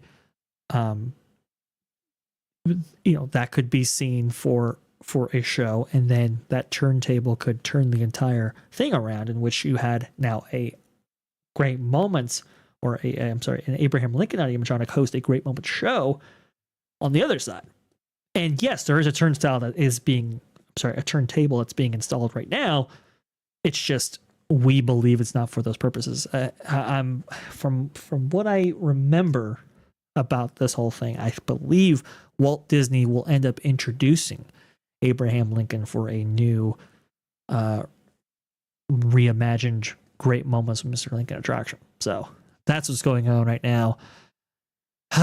Man, it really is something, folks. It really is something. The world in which we live in right now. So there you go. Thank you, Jim T, for that. Let's see here. Yep. Custom. Yeah. There you go. I liked under new management, Pam Epson. I liked under new management. I thought it was quite funny. Am I wrong? Or funky? You know, if it didn't end up replacing the Enchanted Tiki Room, perhaps there's a world in which under new management is successful, but a Tiki Room's hard to beat. And because it's so Walt era, because it's so Walt specific, I mean, here's the interesting thing about Tiki Room. The Enchanted Tiki Room was not owned outright by the park back when it was originally incorporated into the tapestry of attractions at Disneyland. There were a couple of rides and attractions at Disneyland that were owned separately by Walt Disney himself under Rett Law, which was Walter spelled backwards. One being the Disneyland Railroad, two being the Disneyland Monorail, and the third actually being the Enchanted Tiki Room. And that was sponsored by, I believe it was an airline at first, if I'm not mistaken, because there were enormous maintenance problems associated with it. So, obviously they had to seek out a sponsor for that one. But I believe there was a separate ticket admission for that as well, if I'm not mistaken, in the very early days. Anyway, Walt was so fascinated by audio-animatronics technology that he took on that attraction as his own, which was really, really interesting. And that history, by the way, of what was actually owned by Walt, what was actually owned by Disney, and what was owned by everybody else, very, very fascinating. Because the Disney company, they might have been funding things with shareholder money. That's they didn't outright own when it came to Disneyland for a long, long time, until about the late 1960s. So that's a very interesting story as well. One we'll have to cover later on that pod place for sure. All right, let's see right here. We are okay. We are getting to our next story right now. Sorry, folks.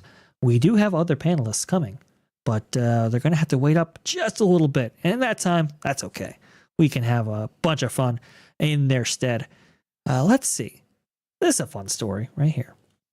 So, I don't know if anybody's noticed, but the new Polynesian Island Tower has been revealed to the public. Let's say, I believe its official opening has yet to occur. But this is the new Polynesian Island Tower that they've added alongside the Polynesian Resort that's existed since October of 1971, by the way.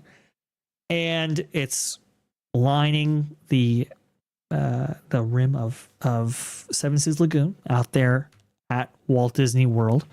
And it's an eyesore, I gotta be honest. It's very ugly. It doesn't have anything. I mean, the architectural similarities between it and the existing Polynesian are nowhere to be found. They have incorporated Polynesian culture in a very kind of hacky way, I would say. It's not lovingly like you would see for Disney's Aulani Resort in Hawaii. Okay, this is not done by Joe Rohde. This is done by a Gensler-fied Imagineering team that is basically looking to answer this mandate by Disney in Burbank that you got to have as many DVCs as possible. That's kind of the history of this whole thing. And so with that, we do have the initial look at this monstrosity out there in Seven Seas Lagoon. And you can see there is no there's no design language that really attaches it to the existing Polynesian resort. It's kind of a resort on its own. and it serves a specific purpose, which is to sell more DVCs or Disney Vacation Club memberships for the company, right? Every single time they open one of these, and this is actually really interesting. The Disney Vacation Club. There's so many things I could say, but I'm not going to say them and get myself in trouble. Disney Vacation Club, Disney's timeshare service, is very, very profitable for the company. I mean, extremely profitable, because you're having people buy in, 25, 30 years worth of vacations with a single contract. And these contracts are worth tens of thousands of dollars. So the way you sell more of them is to build more DVC locations, you see. And that's why we've had a proliferation of DVCs and DVC resorts ever since this program was started. And so this is the latest iteration here. That's the purpose this serves. So if you're wondering why on earth does it look the way it does, why on earth didn't they follow the design language of the original Polynesian, now you know why. This is not one of creativity. This is not a design. This is not a resort of creativity. This is one born of a specific purpose. And I'm not saying that the previous resorts didn't serve the purpose of selling more resort hotels. They did, but it's just a different mindset when it came with them, I suppose. So anyway, this is the resort you can buy into with a very, very expensive contract if you so prefer, or you could rent these rooms outright at considerable expense. So let's take a look at those rooms actually, because this is where the story gets good. This is a 2-bedroom villa, very expensive, but I want to go ahead and give the best chance we can for this whole thing, because we're gonna take this down a peg here later on. But you can see this is a what did you say? 2-room villa? Yes, 2-bedroom villa. Okay. You can see right here, pretty decent accommodations. It does look bland. It does look, I talk about Gensler, this kind of design firm, this industrial design firm that they've partnered up with, seemingly through associations and everything else. They're all kind of starting to look this way in terms of a raw design standpoint, with different appointments, with different finishings to more associated with the theme that they're going for the entire resort. So we've seen this design language a lot, but this is the 2-bedroom version of this. Pretty decent. It's a little small, even with 2 bedrooms, but okay. This is what you get. Well, folks, this is crazy. I don't know how much this room costs, but I can assure you it costs thousands per night. And why do I say that so confidently? Well, I guess there was a streamer that decided to book a room himself, and he went with the Duo Studio. Okay. The Duo Studio is not like this 2-bedroom villa. Okay. This is the Duo Studio. This Duo Studio right here does not have a bed. It has a Murphy bed. Okay. It doesn't feature that kitchen that we saw before. It doesn't feature the big, restroom. This is the restroom that we see here, or bathroom, I should say. This is literally it. It's like the size of a dorm room. Okay. Well, apparently this streamer, which I want to go ahead and get the name right here. This is Kyle Paulo. Apparently, he spent $1,000 on this room. $1,000 a night on this room. That doesn't feature a bed, guys. It features a pull-down bed. Okay. Now, he thought that he was getting a theme park view. It turns out he was just getting a preferred view room. He spent $1,000 on this, guys. And the view that he had with this, okay, is I'm going to show you in just a second. I'm just giving you the full tour of this room here. You got to see this, guys.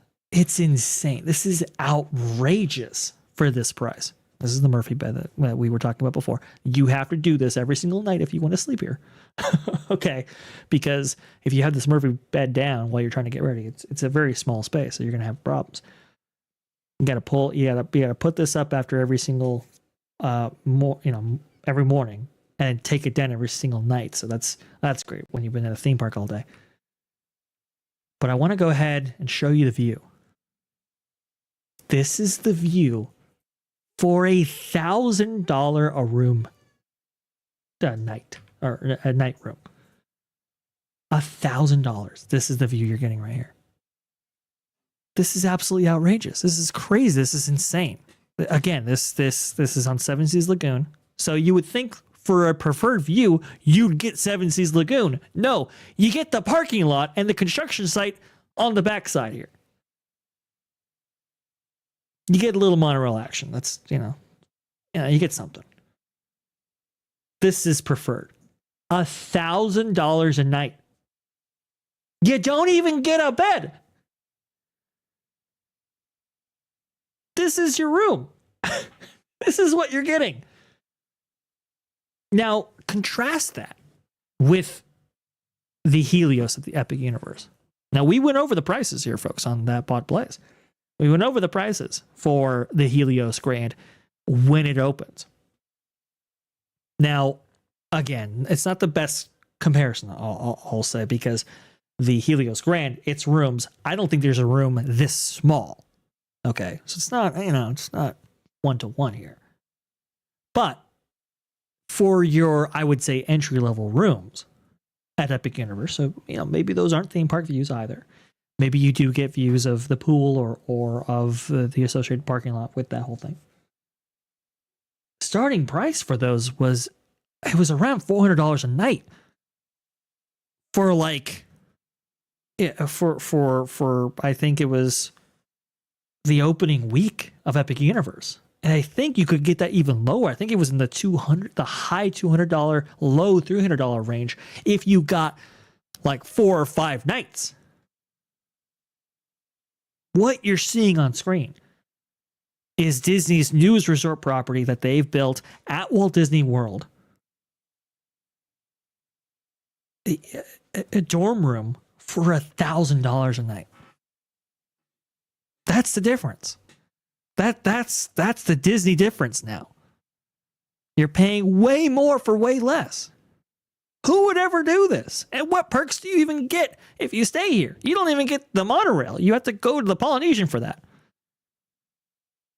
Oh, you get a dedicated walkway to the Grand Floridian as you're walking over to Magic Kingdom if you want to.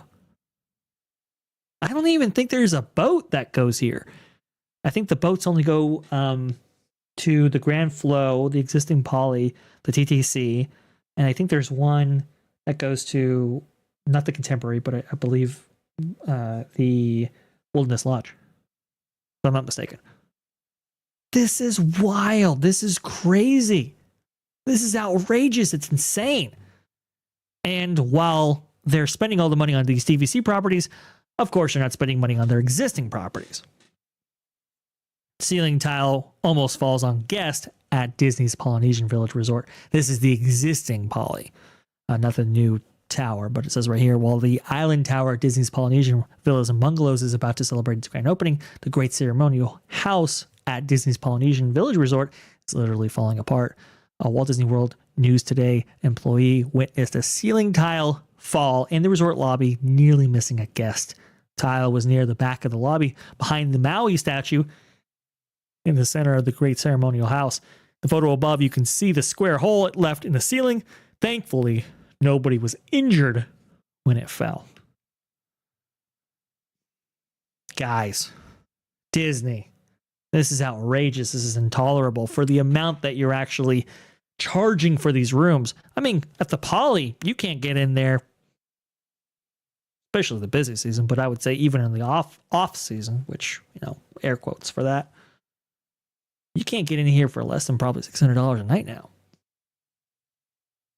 And yet you have ceiling tiles that are falling because of deferred maintenance. It's insane. This is absolutely insane, ridiculous. It's atrocious. This shouldn't actually be. This stuff shouldn't be happening, and yet we're seeing this more often than not at both Walt Disney World and I will say Disneyland as well. Remember, Disneyland had its new DVC tower of its own pop up within the last couple of years, and that had maintenance issues and unfinished things with it as well. So very troubling, very disturbing that we keep seeing these issues plague these resorts and Disney property. But that's where we're at right now. Very unfortunate. Yeah, fire Josh Giamaro. I do agree, Running Buddy. I do agree. I think that's where we're at right now. Josh Giamaro has kind of proven to be very unbelievably incompetent. And yes, the Parks Division, they've done gangbusters business. But a lot of that had to do with the post-pandemic kind of built-in or pent-up demand that they experienced. Hey, this happened to a lot of theme park proprietors. Cedar Fair for sure, Universal. But where Universal has really thrived, I think, in its post-pandemic era, especially with Mario and Super Nintendo World and all of that, Disney has kind of taken, a very interesting strategy in which they're charging more but offering less. And that, I think, has really gotten to them, especially in this last quarter. These last quarter results for the Parks Division were the lowest in 2 years. Will that trend continue in 2025? It's up to Disney. Unfortunately, we don't really see that changing in the upcoming years, at least much. Let's see here. Those are air holes for optimal airflow. Yeah, exactly. I don't know. Could be. They're not. But that's a really funny joke there, DJ. Very much appreciate that for sure. Zootopia Better Together show Animal Kingdom is likely to break. Oh yeah, there's one audio animatronic figure in that show, by the way, and that is Clawhauser. That's going to be really interesting to see if they can keep that working. And here's the interesting thing. We're going to be talking about Tiana's in just a second, but from what I understand and what I've been informed, Tiana, the reason why it breaks down as much as it does, there are sensor issues for sure going on with the logs. Apparently at Disneyland, logs can be so light that they don't actually trip sensors that they're supposed to. And so the control unit for that actual attraction believes that there should be a log that isn't, even though it is, and that'll trip up the computer and that'll send the whole system down. That's interesting. But the thing that really takes that attraction down, from what I have heard, is the figures, the lead figures in that being Louie the Alligator, Mama Odie, and Tiana herself. If those figures are having issues, apparently that is enough to send an attraction down, because it's kind of one of those show moments that has to work. If it doesn't, then that's considered a bad show and they have to take the attraction completely down. You see this with like the pirate auction scene for Pirates of the Caribbean. If that lead pirate goes down, that's an automatic take the attraction down kind of thing, or scenario. Madame Leota, if she does not function properly, that takes that attraction down. Apparently, they are considering all of the Tiana figures, Mama Odie, and Louie the Alligator as figures that, if they don't work correctly, that takes the attraction down, which still doesn't prevent video from coming up online with those figures not working correctly. But that gives us some indication as to why that attraction goes down as frequently as it does, because even with those videos out there of those figures not working, apparently it's still a bad show, and they would like to prevent that from actually happening. So there you go. Ronan Bunny, Diamaro out, Bunny in. Put someone like me in charge who cares about the parks and has ideas that are not all IP based. I agree. I think anybody in that role, especially from our audience, which, by the way, anybody watching that Park Place network of channels, is above average, I would say, in intellect and capability. Anybody from our side would be an upgrade, I would say, from Josh Giamaro, and that very, what would you say, monetization heavy mindset that we have there in that regime. There you go. Jim T, who would be next in line to oversee parks if Josh moves on? Well, you got to think about this for a second. Would it be Jeff Volley from the head of Walt Disney World right now, or would it be Ken Potrock? I would probably say Jeff, but that's a good question. It's a really good question, because sometimes who should be next in line could definitely it could surprise you, because you would never think that Paul Presser should have been the next one to lead the parks division, and yet he was for a period of time after Disneyland Resort. So it's just interesting. Usually, who's ever leading Walt Disney World is next in line, but we'll have to see. Hopefully, it's somebody like Ken, because I've heard Ken is he's more liked, I would say, than Volley at this point, but who knows? Mispronouncing Josh Giamaro, yeah, perhaps. Joe Rohde. Oh, one could only hope. Let's go ahead and get to our next story right here, because I want to go ahead and highlight a little bit of what Universal's doing right now. We just received our first images of the lighting package and some of the things that will be illuminated at night at Epic Universe. And guys, it's enough for a segment. I swear. Some of this stuff looks absolutely outrageous. We're going to get into it right here. This by originally Adventuring with Annie, but highlighted by Wallen Ballin. Don't make me say it again. I believe he wants to say that this is going to be the best theme park ever. But here you go, right here. This is the lighting package for the Helios Grand at night. We are seeing a little bit of this right now.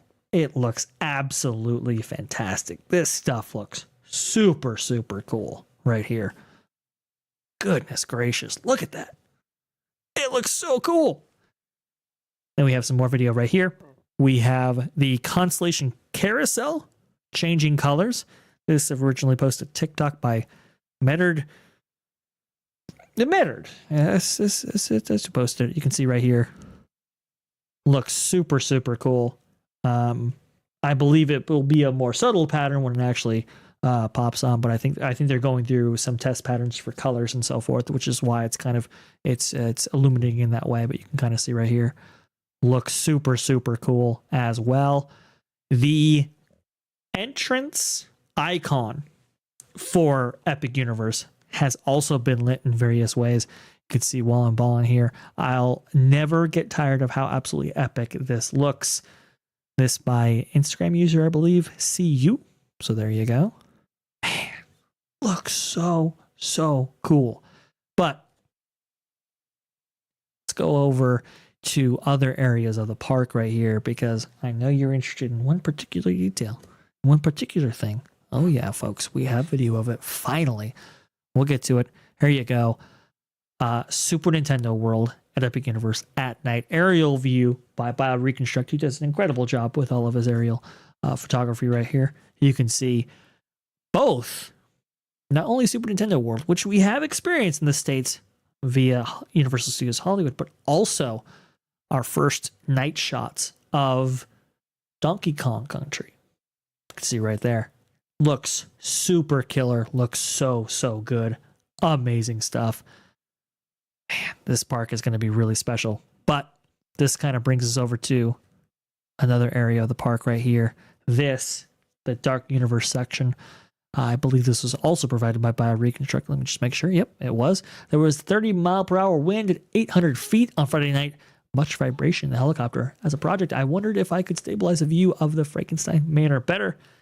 See here the result in the original. Yeah, it looks awesome.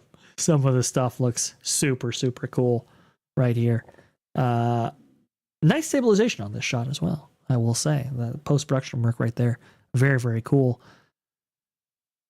But there's another aspect of this that everybody's been waiting for, and we finally got our first video of this, that being the flaming windmill. You can see it's kind of hard to see on this shot.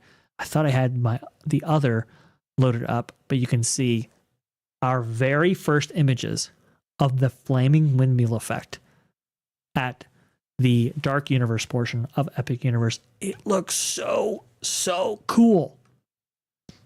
Look at that. That is awesome. And as I believe Lou Washington's Ghost, or LW Ghost, has mentioned before, yeah, there will be 2 different mixtures of the chemical compound used to actually create this flaming effect. Something that the Epic team and Universal Creative have been working a long time with in order to perfect. There'll be 2 chemical compounds. One, or chemical, I should say, what is it? Mixtures. One for day and one for night. And now we're seeing the night portion of this right now. It looks awesome. This stuff looks super, super cool. I cannot wait to see this in person. I think this is absolutely epic, as they would say. And speaking of epic and who will be there on Epic opening day, weekend, time period, I don't know. I think we have somebody here who has something to say about all of this. That is the one, the only Nolan Thunder. Thunder. Hello, how is everybody? Hello there. Was it you, Nolan, who was playing with Reconstruct here with that whole lightning strike or pseudo lightning strike that we see in this video? Was that you, Nolan? I decided instead I would blame the NBC weather station, so that's gonna be my scapegoat tonight. Ah, okay. All right. Well, fair enough. Fair enough. We now finally have our first look at the flaming windmill at night. You can see this on screen, Nolan. We were just going over it with the audience. And here's the thing, too. We also have some footage of it during the day. I didn't have it loaded up initially, but I have it loaded up now. Here we go. Right here. Let's see this bad boy. This by Adventuring with Annie. Boom. Oh flaming windmill. Gosh. In the day. It looks outrageous. I think this is going to be popping off via a whole ceremony every 15 minutes in the Dark Universe portion of this theme park. Is that right? Yes, it'll be in Dark Universe in the monster area with the classic Universal monsters. I tell you, this windmill on fire that looks like a demented Pepperidge Farms commercial or something like that. It's so cool. Oh, looks so good. This is going to look so outrageous. Guys, this is awesome. This is so cool that you can actually see the what is it, the werewolf roller coaster actually testing as well. To have an effect like this pop off, every 15 minutes in this theme park, and actually having 2 chemical compounds made up so that you have an effect of this at night and during the day, getting the colors and stuff right. It's absolutely outrageous. Nolan, you excited? Oh, absolutely. I think this is one of the coolest things. In fact, Dark Universe, ever since I heard about it, I think has been one of the neatest concepts in the park if they could do it justice, I didn't want it to be like super campy. I wanted like stuff authentic to, the vibe of classic horror movies. And I'll tell you, I'm a little anxious going into Epic Universe when it happens because you can only go there for a day. And our priority is going to be like Super Nintendo World and also the Harry Potter area.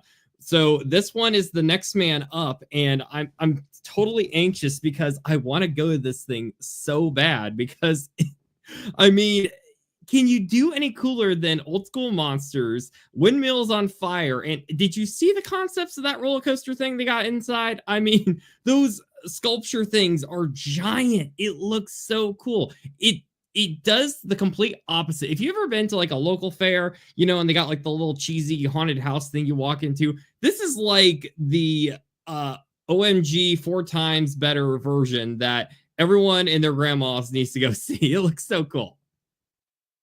This stuff looks super awesome. Okay, it looks like we have some more video footage as well of at least Super Nintendo World at night in Epic Universe right here. This is, again, by Wallen Ballin, at least highlighted, and originally taken by Instagram user CU. See right here. Man, this stuff looks awesome. Come on, Nolan. You gotta, yeah, this stuff looks killer. Also, too, this, the roller Is this what coaster heaven looks like? Well, yes, this actually might be what heaven looks like. It's not the pearly gates. It's the Epic Universe gate we're walking into. Right? And yeah, the well, speaking of the gates, the entrance gates and that entrance, what is it, structure, the lighting package, I guess it changes throughout the night and does a whole array of effects. You can actually see some of that illustrated right here. This being some video of that. It just kind of swirls around the Epic kind of entrance structure right here. It just looks super, super cool. We also, go ahead. And that's like the entrance area, correct? Yes. So this is the kind of the entrance structure. A next level idea too, because like you have, you know, so many of like the gates and stuff go back, you know, to like Disney World's origins, you know, which was cutting edge, you know, back when it came out because there was nothing else like it. But then, you know, you had like the universal globe that spin around, you know, that this feels like an actual progression as opposed to just trying to bank off of something that already existed. And in an era where we don't have enough innovation and a lot of the stuff we do is based off, you know, 60s tech, 90s tech, actually having the entry area be like lit up and animated, it just feels like a natural, like you are experiencing the next level of theme parks and you get to exist when this happens. And that should feel like an honor and a proud day to be, I don't know, an American, a citizen of the planet. Like this doesn't happen every day. And I think there's plenty of reason to be excited. I think so. Space Station 2000, you might say it looks epic. Yep. Hey. Bear Oswald, it's going to look epic. Yeah. Man, it just looks so cool. This, what you're seeing on screen right now, is a combination shot of that entrance structure that we were talking about, and also to the what is it? Is it Stardust Racers? Yeah, it's not Starfall. Starfall was the original name, but they had changed it to Stardust Racers. You can see that it's supposed to look like comets flying through space, and it just looks super, super cool. This is some awesome stuff. It's great. I mean, it's absolutely fascinating. I cannot wait. Yeah, May 22nd, that's for sure. We're geeking out with, you know, no offense to the footage taker here. This is awesome. But we're literally just looking, you know, through a computer screen on a vertical footage from a distance. This isn't even intended to be, you know, the final say and the big shabam, you know? So just imagine how amazing, like, you know, this roller coaster is going to be when you're up close and riding it. The windmill will be in person, you know, when you can literally smell the flames coming off of it. It's just going to be so cool. This stuff is so cool. This stuff is absolutely outrageous. I cannot wait to actually see this with my own eyes. But you, Nolan, you will be one of those lucky few who will actually see it when it initially opens. Man, so cool. Thank you, Second Mortgage. No, I'm kidding. Yeah, it wasn't a cheap thing, that's for sure. Actually, let's go ahead and talk about that just a little bit. There was a Blue Loop article that was published. I want to say a couple weeks ago. I've been trying to incorporate it on the show, but unfortunately, we've just had so many. Well, fortunate for maybe that pod place, unfortunate for us because we get to cover all this news. But unfortunate in that I couldn't incorporate it sooner because we've had so much news actually pop off right here. This coming out of, like I said, Blue Loop, Universal's global vision, sales strategy, and partnerships power epic growth. This is a really, really cool article because it kind of goes into, from Universal Destinations Experiences perspective, what they're trying to accomplish, not just in North America, but around the world, but mostly in North America. And yes, Epic Universe is going to be huge. It's going to be a big, big thing. But they're doing some other cool stuff throughout the United States that isn't getting as much attention, but is, I think, equally important in telling Universal's experiences or destination experiences story. See right here, building on relationships or partnerships. Universal success is built on the strength of its partnerships. These span a broad spectrum of stakeholders, from IP collaborators to destination management organizations, DMOs like Visit Florida and Visit Orlando. For Marshall, Eric Marshall, Senior Vice President of North American Destination Sales at Universal's Destination Experiences. Sorry about that. Partnerships are not just a strategy, but a core philosophy that drives Universal's ability to innovate and expand. Now, remember, folks, I just talked about how Disney partners up with contractors to, build out, let's say, the entrance of Epcot, right? You can get some good guys, you can get some bad guys. And as we've seen from the entrance of Epcot, this is not so good. But who you partner with in order to bring these experiences to life is very, very important. Ooh, I have an idea, Vash. Let's Please. pick the cheapest company we can find that gives us false promises for a big result. Is that a great idea? Perfect. That's awesome. it's great. I love it. This is perfect. Tomorrow strategy. That's the Josh D'Amaro strategy. Lowe's, the Lowe's partnership has been very fruitful for Universal.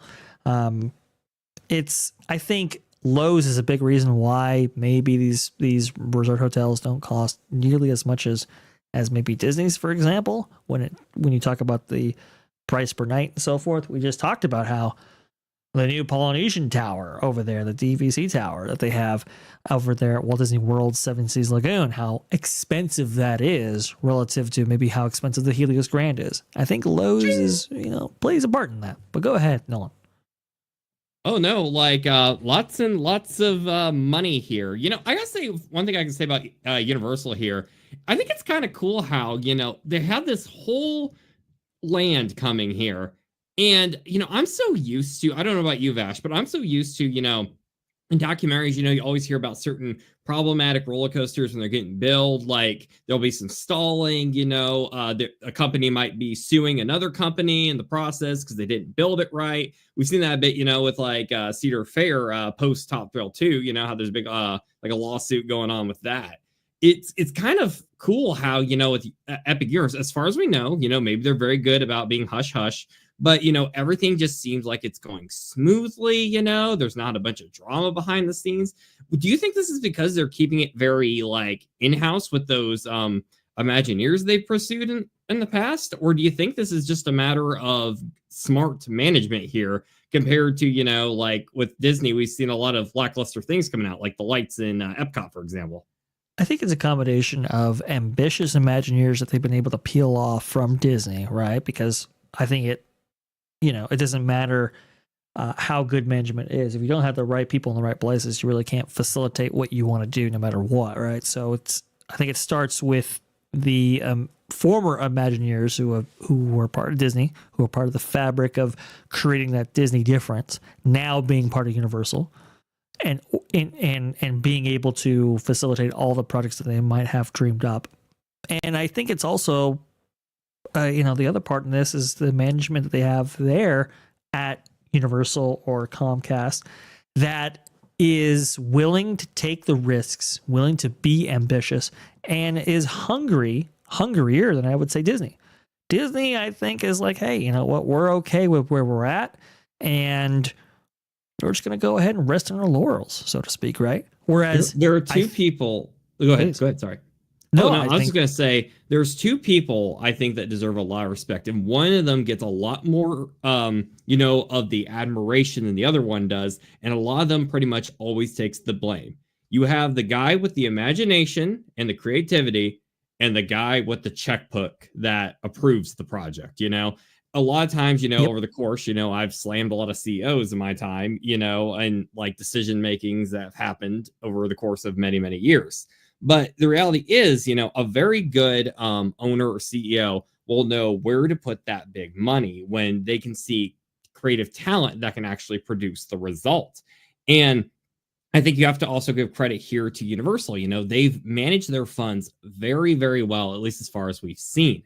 On the flip side, we have Disney, how much been reporting, all these little nickel and diming. I was listening a bit to the show on the way here, and you were talking about, the view from that fancy hotel, just how you feel like you're gypped. You're getting what was it, a fold out bed?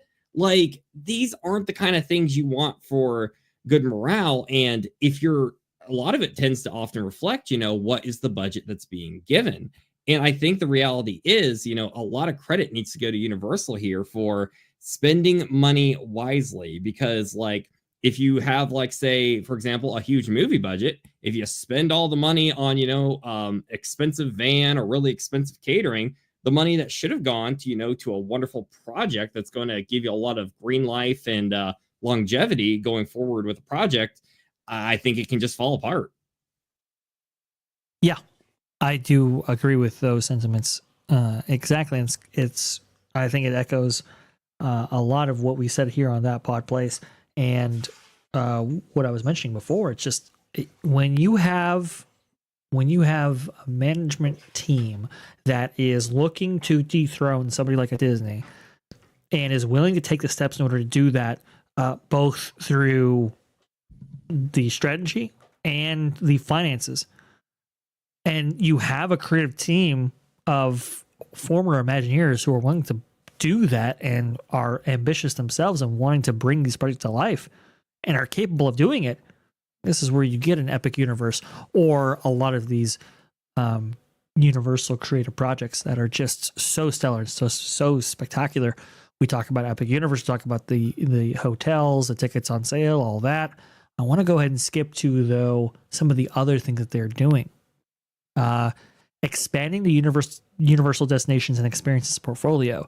While Epic Universe dominates headlines, Universal's growth story extends beyond Orlando. The company has made bold moves to diversify its portfolio, including the launch of Universal Horror Unleashed in Las Vegas and a new kids resort area in Texas. These ventures reflect Universal's ability to tailor experiences to specific markets while maintaining a cohesive brand identity. See, a lot of people have thought of they've talked about how the Texas park might reduce the image of the brand to people out there in the market. And what this article is saying, no, that's part of our strategy. Really, really interesting. These new products complement what we're doing in Orlando, says Marshall. It's about enticing people to try these experiences, fall in love with Universal, and then graduate to our larger destinations. See that this is, I think, what's critical here. Like, start with the regional stuff. Start with the regional park in Texas. Get kids, associate magic, wonder, all these things that we used to associate with Disney, now with Universal, and then have them come to either Universal Studios Hollywood or Universal Studios or Universal Orlando Resort, I should say. See, you kind of understand what they're doing here, Nolan? They are the Disney for the next generation. Oh, absolutely. And they are actually, so far, seems like they're backing up their expansion plans. Because, any company out there is going to be like, we're going to expand all across the globe and it's going to be huge. And next thing you know, in 10 years, they go bankrupt and there's a lot of drama behind the scenes and all that. Universal is playing very smart because they're playing in their field. What does everybody love? Halloween Horror Nights, at Florida and all that. It's an amazing experience. I've experienced it firsthand. They had a Ghostbusters Frozen Empire attraction this year, and it was just incredible. Even with how humid and hot it was at the time we went, it was just so much fun. They put so much love, and you could tell the people doing the stuff down there, they enjoy what they do. Feeding into, Texas seems like it's a pretty good market right now, going for a kids land, with Disney kind of neglecting the affordability of the common family. I think a real key to watch here is see what the ticket prices are going to be at that, kids land attraction they're planning in Texas. Vegas, you can spare a little more money, if it's a group of, young adults going there, which I think in general needs more big attractions for just that are primarily aimed at, young adults as opposed to just families. So I think that's a win-win. And I just think they're just playing it wise and smart, which is something that has just been neglected from many other companies. A lot of them, they can't even afford to really, get ambitious with it. They're just trying to make sure they can keep their company afloat. Maybe they can spare a ride here and there and such. You compare it to, I know we keep bringing up Disney and all of this, but they are a company that traditionally, has had money to chase ambition, but just bad decision after bad decision. I think this is their worst decision that's going to be catching up with them over time. What do you think? I agree with you. They decided to go heavy into streaming, and they decided to go heavy in Disney Plus, and this idea that, hey, we're going to be a entertainment powerhouse for next gen. And what they didn't realize was the cost of being a entertainment powerhouse with Disney Plus was far more expensive than they ever thought. The cost of content, the cost to set up a streaming service, and the cost of Fox to provide them that content library, all costs that were far more than they ever anticipated. And what has it gotten them? I think Disney Plus is now fourth when it comes to streaming, behind YouTube, behind Netflix, behind Amazon. And it's if anyone's like a routine, viewer on these channels over the past, year or so, we've brought up the Fox deal plenty of times, to where it's like, what are they doing with Fox? Lol, what are they doing with Fox? Oh, they made a movie. What do you know? And I think we kind of generalize it, and it's easy to overlook. If you owned Fox, wouldn't you put that in your theme parks? Even if you're just, a common man, you can give $1 million to anybody and you can be like, invest it in some way. You'll get a lot of very different creative ideas. Will they all be profitable? No, probably not. But you have to ask, just from a pure financial standpoint, you look at Universal here, they're expanding out to Vegas and they're going to do a whole horror movie-esque land, because that stuff is so huge for them. In the past, take extraterrestrial alien encounter that used to be at Walt Disney World. Not everybody's going to know about this who's been to the parks in more recent years, or heck, even the past 20 years. But it was a alien theme attraction that was in the park, and it was supposed to be kind of scary. There was a cool animatronic monster. It looked amazing. And originally, they were going to theme it after the Alien franchise, like Ridley Scott, with the xenomorphs and all that. But George Lucas talked to Michael Eisner and basically told him, don't do this. This does not match Disney. And you see, Michael Eisner is not Bob Iger, so he actually listened to his input. But, they are sitting on the Alien IP nowadays. If this has been an issue with Disney in the past, why not capitalize on the Fox opportunity and be like, hey, let's expand one of our parks over in, Texas, or I don't care, Alabama, I don't know, do something, a mini Disney, and you could have a xenomorph area for the Halloween stuff. Outside of the Simpsons, I guess you have maybe Bob's Burgers. You could do a recreation of the diner, or heck, Family Guy. That's actually a pretty big IP. Maybe that could be a good competition going up against Simpsons over in Universal Studios. And those I don't feel like are things you'd have to break the bank if you're making a small little park that's probably more on the scale of what we're going to be seeing from Universal in Vegas and Texas. Would you disagree, Vash? I don't disagree. Look, you spend $70 billion acquiring Fox and its properties. I mean, why are you limiting its integration to only streaming or entertainment in terms of creating a new, Alien Romulus or Alien franchise of films? Why are you limiting it just to film and entertainment side when you should be expanding that thought process out to the parks division? I mean, you wasted no time in creating a Star Wars Galaxy's Edge right after you acquired the Star Wars rights. Could you imagine all the little plushies you could do of the face suckers, and stuff, carrying this around at the park? They actually make those. And, Universal really got an edge on Disney, with the Harry Potter stuff, because Universal traditionally in the past was kind of seen as a little bit older aimed theme park. You know, the rides were more intense, you know. Not every kid a lot of kids, you know, had seen Mickey Mouse, but not every kid had seen like Harry Potter, which, let's be honest, is kind of the symbol of Universal Studios these days. This could be a beautiful time for Disney, you know, when you have these IP that's aimed at older audiences, like, you know, arguably the Marvel stuff, you got Star Wars, you got Alien. Instead of, you know, forcing these IP into the Disney parks, you know, oh, we're replacing Tower of Terror, or oh, you're gonna go to a Disney store and you're gonna see a bunch of, you know, princess stuff or Haunted Mansion stuff, and then all of a sudden you're gonna see, you know, Thor and Spider-Man. In my opinion, it really doesn't fit. Well, what if you do something kind of along the lines of what Disney did back in the, was it 80s, when they had like their movie studio they made? You probably remember the name of this.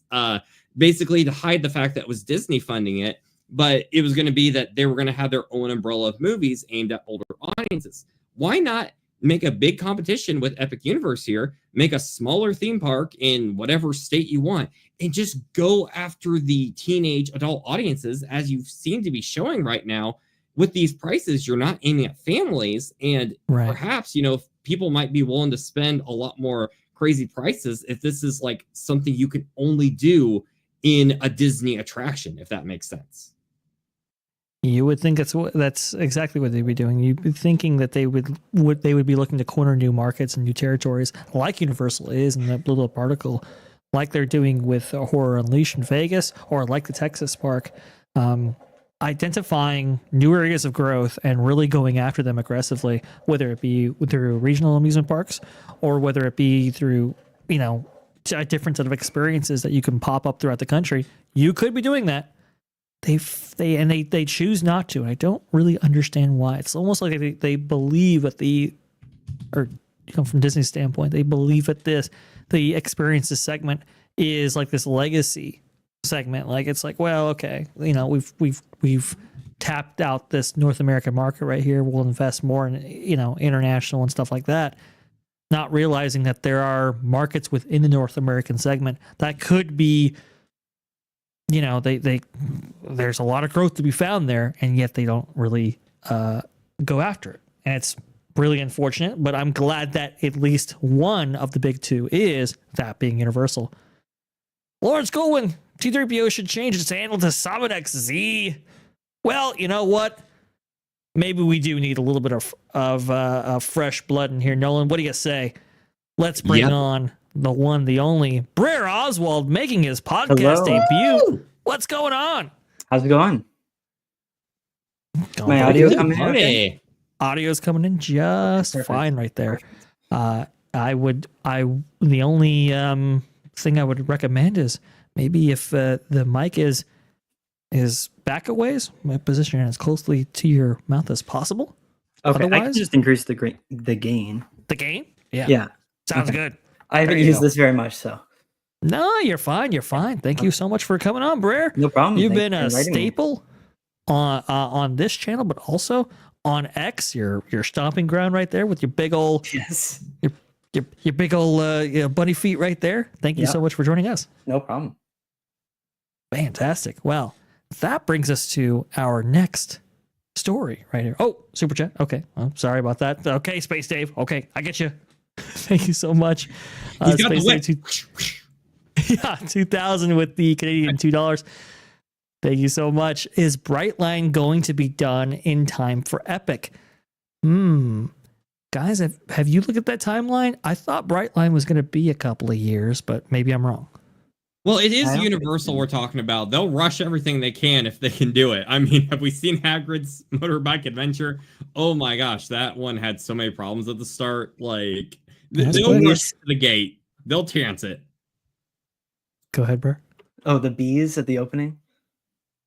Yeah, so the Brightline extension that they're going to be, I think it's what's starting out at MCO and it's going to be making its way to the Convention Center / Epic Universe site. I thought it was going to be either done in time or very soon after Epic opens, something like that. But I'll have to get back to you, Space Dave. I thought it was gonna They were going to overlap there, but I could be mistaken. We'll see. Go and Shogi with $4.99. Disney has proven that they can build and maintain at least one audio animatronic, that being Josh Giamaro.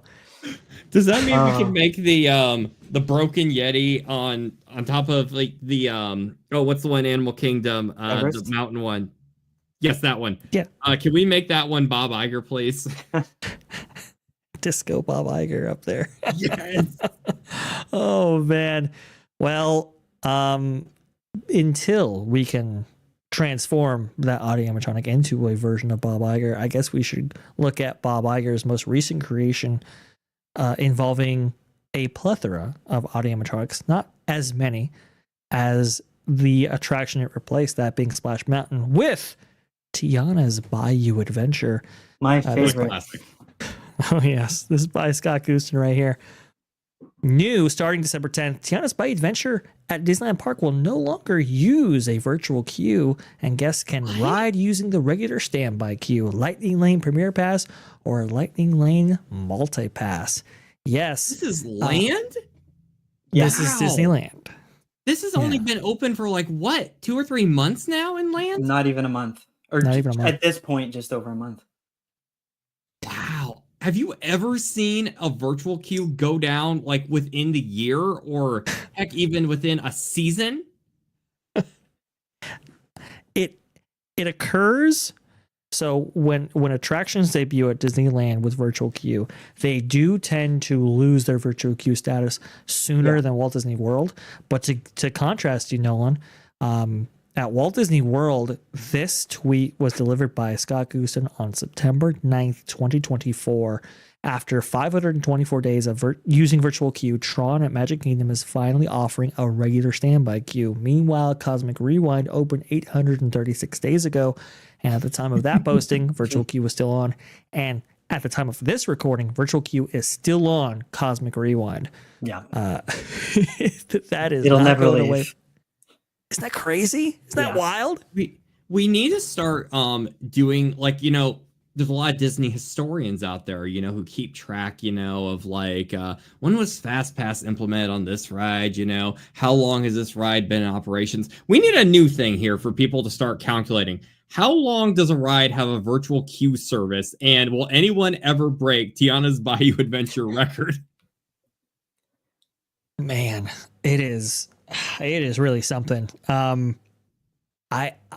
Tiana's Bayou Adventure is just, I mean, it's a disaster from stem to stern.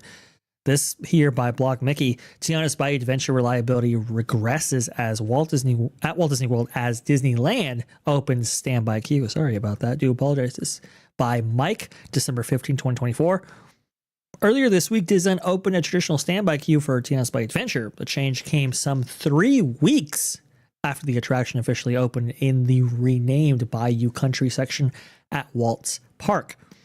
Disneyland moving away from virtual queue in such a short amount of time represents an accomplishment for the park, as Walt Disney World continues to operate a virtual queue with no announced end date in sight. Even though some people have talked about this on Twitter, there's not a whole lot of demand. Wait, Yash, I have a question. Please. Where are the people? I see. This is this lack of demand. We're waiting in line for better rides. They're in line for Epic Universe. Yes, they're in line for Epic Universe. It's more conducive to look at a evolving construction site than it is to ride Tiana's Bayou Adventure at Magic Kingdom. Brer? I can already see like Bob Iger texting this exact picture to Josh tomorrow and being like, fix this now. Exactly. Well, you would think so, but apparently it's A-okay in their view. Brer, I know you have so many thoughts on this attraction. I know because I see the Twitter posts. Brer, share some of the energy. We need it. Tiana's Bayou Adventure.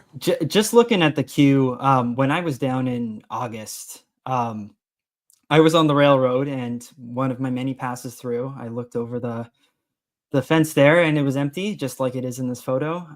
The virtual queue, it doesn't regulate the flow properly. Like, you'll get a ton of people in there in the morning, and then it'll go down, you'll have a lull, and then nobody will be in there at night. Oh, so when I went on Tiana's Bite Adventure, this You did the Disneyland one, right? the Disneyland one, Yeah, okay. yeah. So I was there a few, I guess, a couple of weeks after it had opened at Disneyland, and the virtual queue process was, I mean, it's got to be one of the worst experiences Yeah. ever, because they weren't enforcing the hours by which you had to return by, which is No, they don't. right? You'd Yeah. think that's good for a guest, and I would say it's more flexible for sure. But the problem is that a lot of people end up coming in last minute. They end up coming in as soon as night falls for this version of the attraction, and so you get just these queues that are just massive and insane. There's a lot of disorganization on the cast member level to get you in here, because they are still doing a lightning lane or a lightning lane single pass for this attraction. So they have to delineate between whether or not you're lightning lane, or if you're standby, or if you're, disability access service. It's all over the shop, all over the place. Terrible operation. It's not efficient at all. No, absolutely not. So I think they got rid of this at Disneyland because, first of all, I don't think people were buying single pass lightning lanes for this attraction. I just don't think they were. In the especially winter? at Disneyland. Oh, go ahead, Nolan. Oh, I didn't say anything. Oh, sorry I about just that. said in the Brent. winter, like the demand is not there. No, Especially on the Disneyland one, you get soaked on that one. you get soaked, and it was cold. I mean, it was, you're going into the 60s when that sun falls. So Yeah. there's not a terrible amount of demand, and the demand that is there doesn't want to get at all wet. I've never seen this before, but almost every single person in line at the Disneyland version had a poncho on while in line. That's great. It was crazy. It was insane. So not a lot of demand there. Now I have a question. So Please. so you went on the Disneyland one. Did you just Yes. ride it one time? I did ride it just the one time, yeah, because Okay. I just So yeah. I Go didn't ahead. want to get soaked. Yeah, Go ahead. no, that's fair. So the what was the former laughing place drop? Does it still get your feet wet? So yeah, the former laughing place. So there's what Blair's talking about is there's a section like in almost the middle of the attraction in which there's kind of like almost like a roller coaster type element in which you go down and you go right back up again. It's a really cool thing. The problem though is that when you hit the water back when you finish going up, you hit it in such a way that you get a lot of water into the log that doesn't really, soak a guest, but it really does soak your feet. Yeah. And it's bad. it's not that great. That still exists, but what I was surprised by was at the first drop that you drop in. Formerly, it was the "How do you do" sequence. Now it's we're getting the band together or whatever. It's The empty bad. dark room. Yeah, the empty dark rooms. That first drop got me the most wet, and I was in the very back. I think I Yeah, was in so row 6. I noticed that when I did the Florida version, I did it about 3 times. That first drop, it used to be slip and falls, super rough compared to what it used to be, and way more wet than what I got in my dozens and dozens of rides on Splash. That's crazy. In my particular case, it's December. Yeah. And There's- it's like, it's cold. Who made this choice? Like, what were they thinking?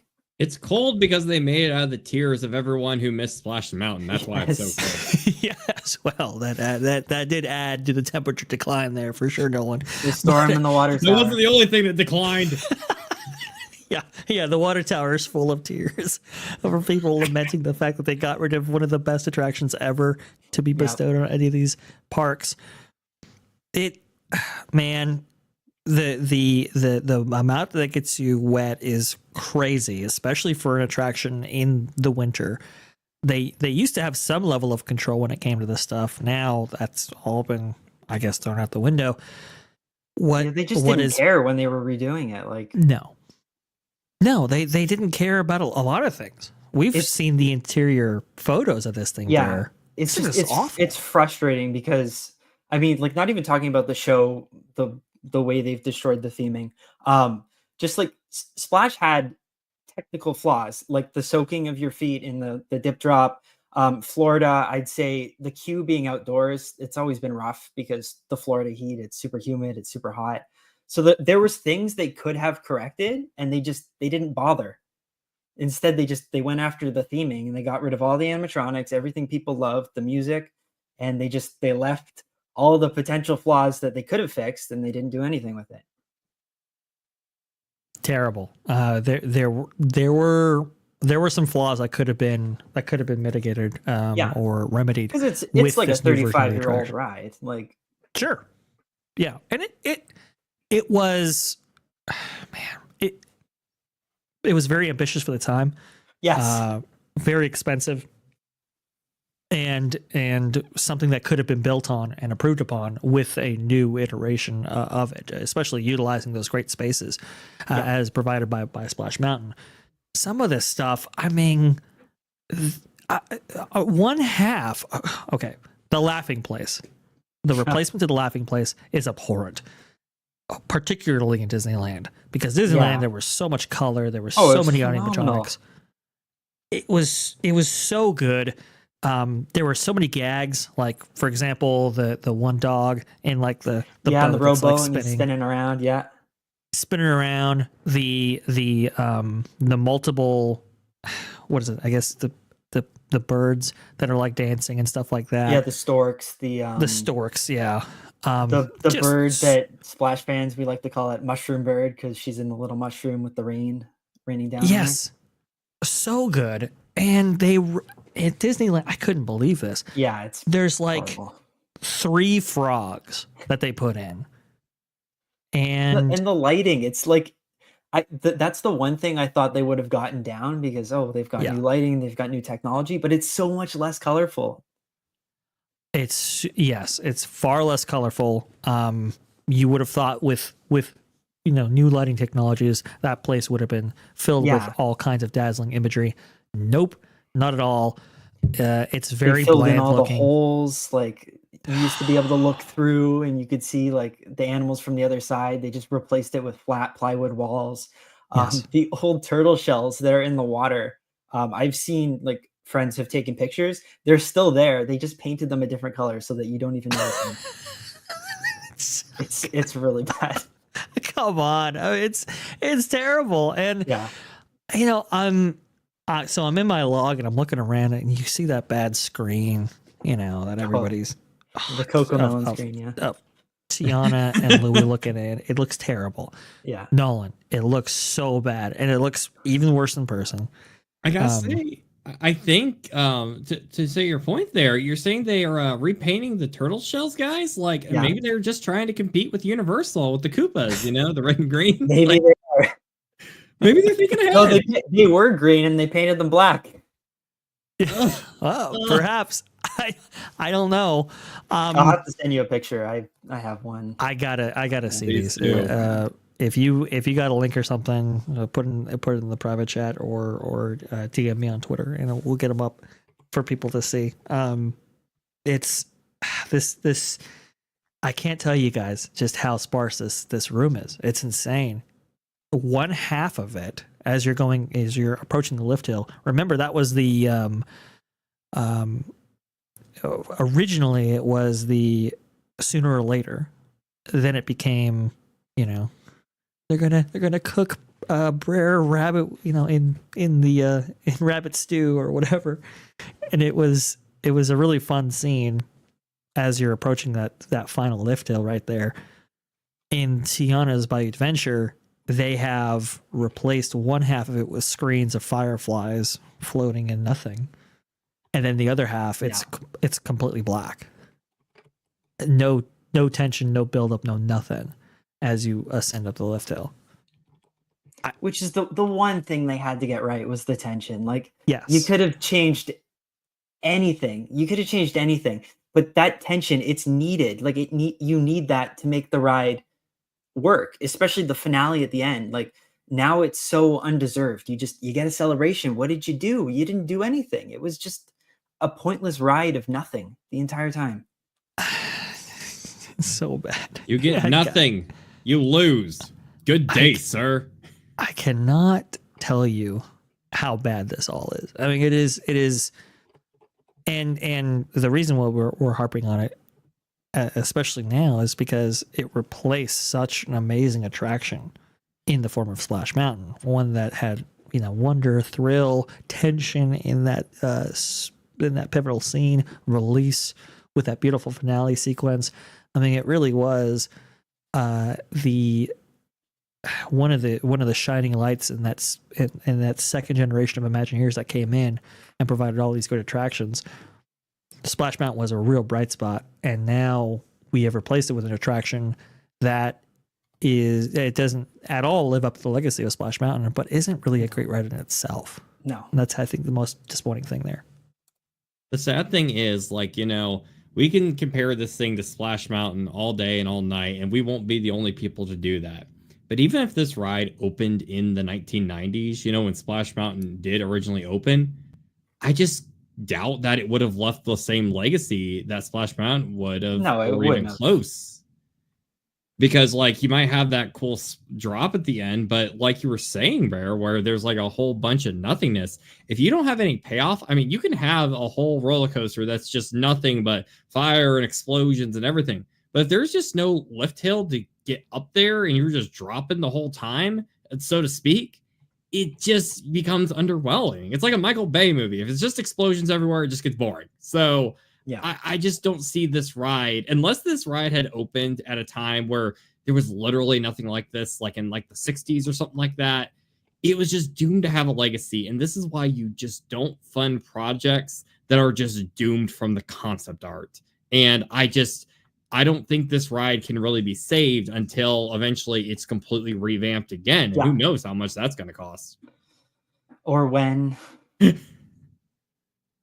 Well, I mean, that's the thing. It really, I think it really does take a management team who is willing to provide this more financing, and a creative team who's willing to actually go in there and has the capability to really make this work. I think there's a version of Tiana's Bite Adventure or a Tiana's centered attraction that could work. Sure, yeah. This ain't it. Agreed. This is not, I think, what anybody envisioned when they said Princess and the Frog Ride. When people thought Princess and the Frog Ride, I don't think anybody had this at the end of it. I want to leave a Princess and the Frog Ride and leave it feeling hungry. In fact, it's great marketing for, you know, the food stuff nearby, you know, with all her in the movie, you know, what she wanted to pursue and all that with food. And instead we get the safari adventure for a pepper. Like, I don't feel any sort of desire of like wanting to see the movie or wanting to learn more about the characters, or heck, if you're like a little girl or something, like you want to dress up like her because you barely ever even saw her in a dress in this ride. Yeah, like she's not. this doesn't have any sort of thing that, like, I mean, if you guys do it so much with your shows these days, you know, where many of your movies and shows are just advertisements for the next thing, this whole ride, you know, it doesn't leave you wanting to eagerly go on to the next thing. It just leaves you feeling underwhelmed and, to kind of quote Jim T here earlier, apathetic. Yeah. You feel completely empty coming off this ride. It's so sad. I remember riding it the first time, and I had the intention to ride it multiple times throughout our stay because I really wanted to get a good sense of it. Yeah. And it's interesting, Brer, that emptiness. I was like, man, I got no desire to ride this thing ever again. Mr. Vash. Yes. I do have to be going, unfortunately. No, sorry about that. I do apologize. You're on your way to Tuning Town TV, is that right? Yes, I am. And if you want to hear, I'll give you guys a little sneak peek of what we might be talking about here soon. Yes. We might have some interesting topics about certain movies that may have came out today. And I don't mean shirt. Mufasa. Thank you. I actually just bought it today. I'm a huge Shadow fan. Huge. Good man. Hot Topic comes in the clutch. So Yes. if you want to hear some more of our opinions, go to Marvin the Movie Monsters Town TV channel. We'll be giving a lot of opinions on pop culture and all sorts of fun little nerdy tangents. We got a great, amazing panel there, so please check them out. If you want to see me and my own personal work, check out my YouTube channel, Nolan Thunder. I talk about internet mysteries and video game mysteries. So if you like weird web-based mysteries, I just love me a good dark urban legend or mysteries. I do these little documentaries. It's a mix of B-movie, horror, documentary, and comedy. So if that's something that interests you, please check out my channel at Nolan Thunder. And thank you, Vash, for sharing up on the screen here. Absolutely, 100%. Don't worry about it. I love your contribution, Nolan, to this show every single week and week out. Very much appreciate it. It's the least I can do is shout out the channel. And also, too, we're going to be redirecting to Marvin's Toontown TV after this show has concluded, where you can see Nolan and his wonderful thoughts over there as well. So don't even worry. Don't even touch that dial. We going over even there my wonderful in hat. just a second. Yes, this wonderful hat. Which, by the way, Nolan, good chance. There's a really, really good shot that Sonic the Hedgehog 3 could overtake Mufasa at the box office. I'm sure you're going to be talking about all of that, but man, super good stuff. Yeah.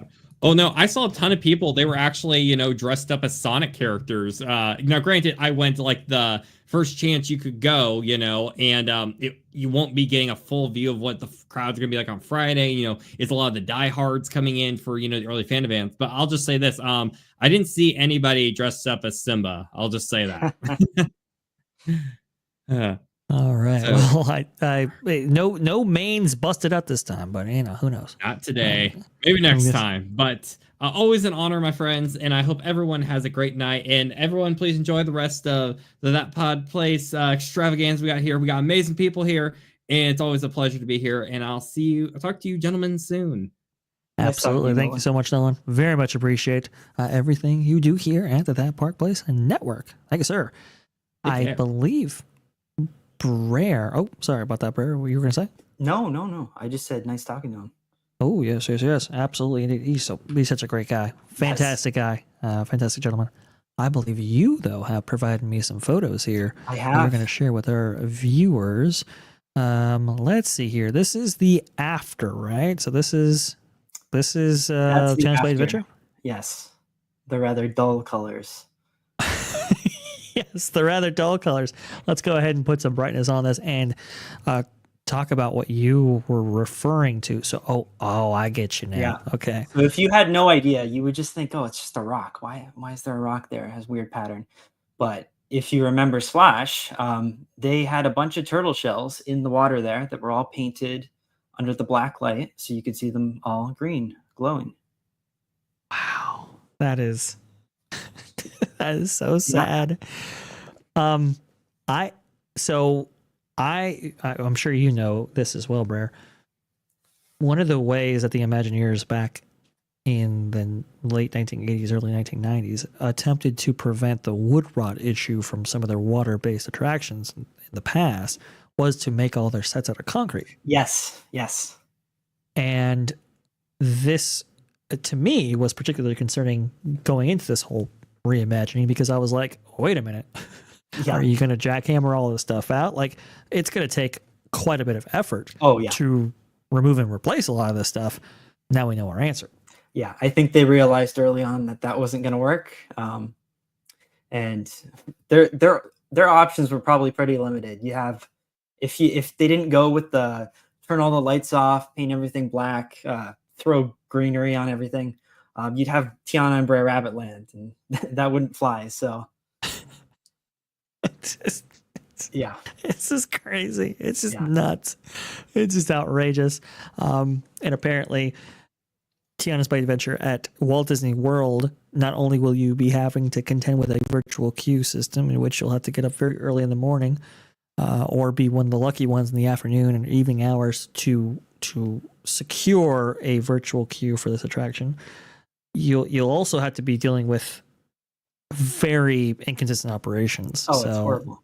Yeah, most of the time, if you get that afternoon one, you're not getting on. Like it's closing. Like either it breaks down, or they close it early at like 10 p.m. to make sure it's operating tomorrow. Like scheduled maintenance, I think is what they call it.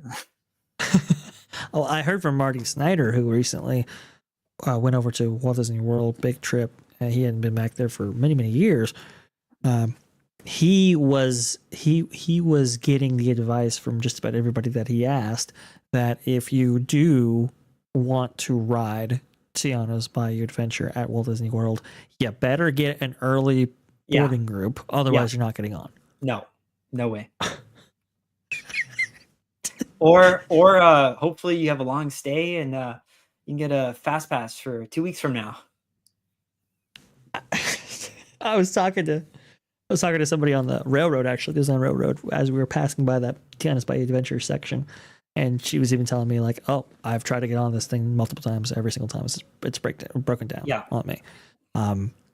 And we know the Walt Disney World version is particularly bad. In fact, if we look at the boarding group progression rate throughout the day, it looks like there's almost a pattern between a good day and a bad day at Tiana's Bayou Adventure in Magic Kingdom. One day, the attraction will be processing 10 to 14 groups per hour.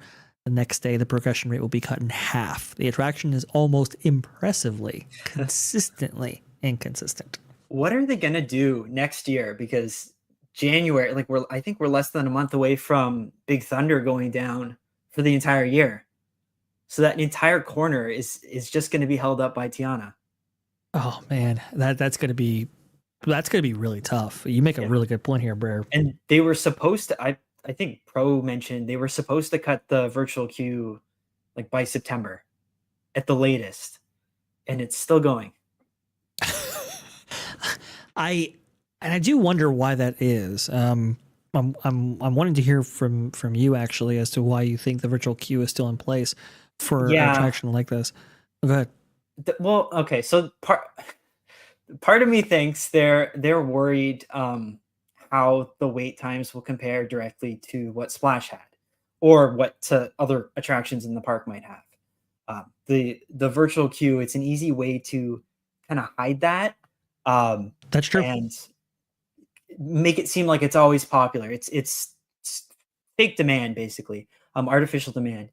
But it very well, because it's a new attraction, it could outperform Splash early on in terms of wait time. But I don't think they want to take that chance one way or another, and I think that's why they're so hesitant to take it off the virtual queue. It's an idea. I can see them doing that because I know if we look at the times for Tiana's Bayou Adventure over at Disneyland, they've been particularly consistent. Sometimes you'll see them very high, and sometimes you'll see them very low. And it's even newer out there, so that's no surprise. Yeah.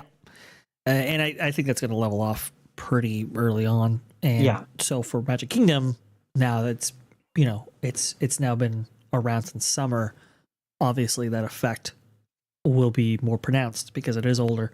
I think they're having so many operational issues that I don't think they want to have a version of this thing without virtual queue at this point, because how do you control that crowd? Yeah, that would be difficult. And two, I think they're trying to monetize these parks as much as possible, which is why Cosmic Rewind still has a virtual queue, and it might be why this one still does. Probably. Now, some people have told me Cosmic Rewind, apparently they didn't build the queue large enough to accommodate like a regular flow of guests. So even though they've reused the entire Universe of Energy building, apparently it's still not enough. And part of that reason, I think, is because of the 2 large pre-show rooms that hold so many people. It is impressive how inefficient they utilize that existing space. It's a wonder. Come on, this is nuts. This is absolutely crazy. We'll have to see when they do get rid of some of these virtual queues. I think they're making some pretty decent money on Cosmic Rewind virtual queues. For sure. I'm sorry, single pass landing. Yeah. Because if you miss it in the morning, it's like, are you going to take that chance in the afternoon? I don't know. No, I doubt it. And I think if you stay at Deluxe Hotel, you get a third bite at the apple. Is that right? I think so. Yeah, I think you get a 6 p.m. one. I think so. I think Yeah. so. So there's some incentive to keep that whole situation around, but Yeah. I think it's sad to see what was a great attraction. Some say the best attraction in all of Walt Disney Yes. World atrophied at this point. Certainly the Magic Kingdom. There's no question of that. Yeah, I would agree with that.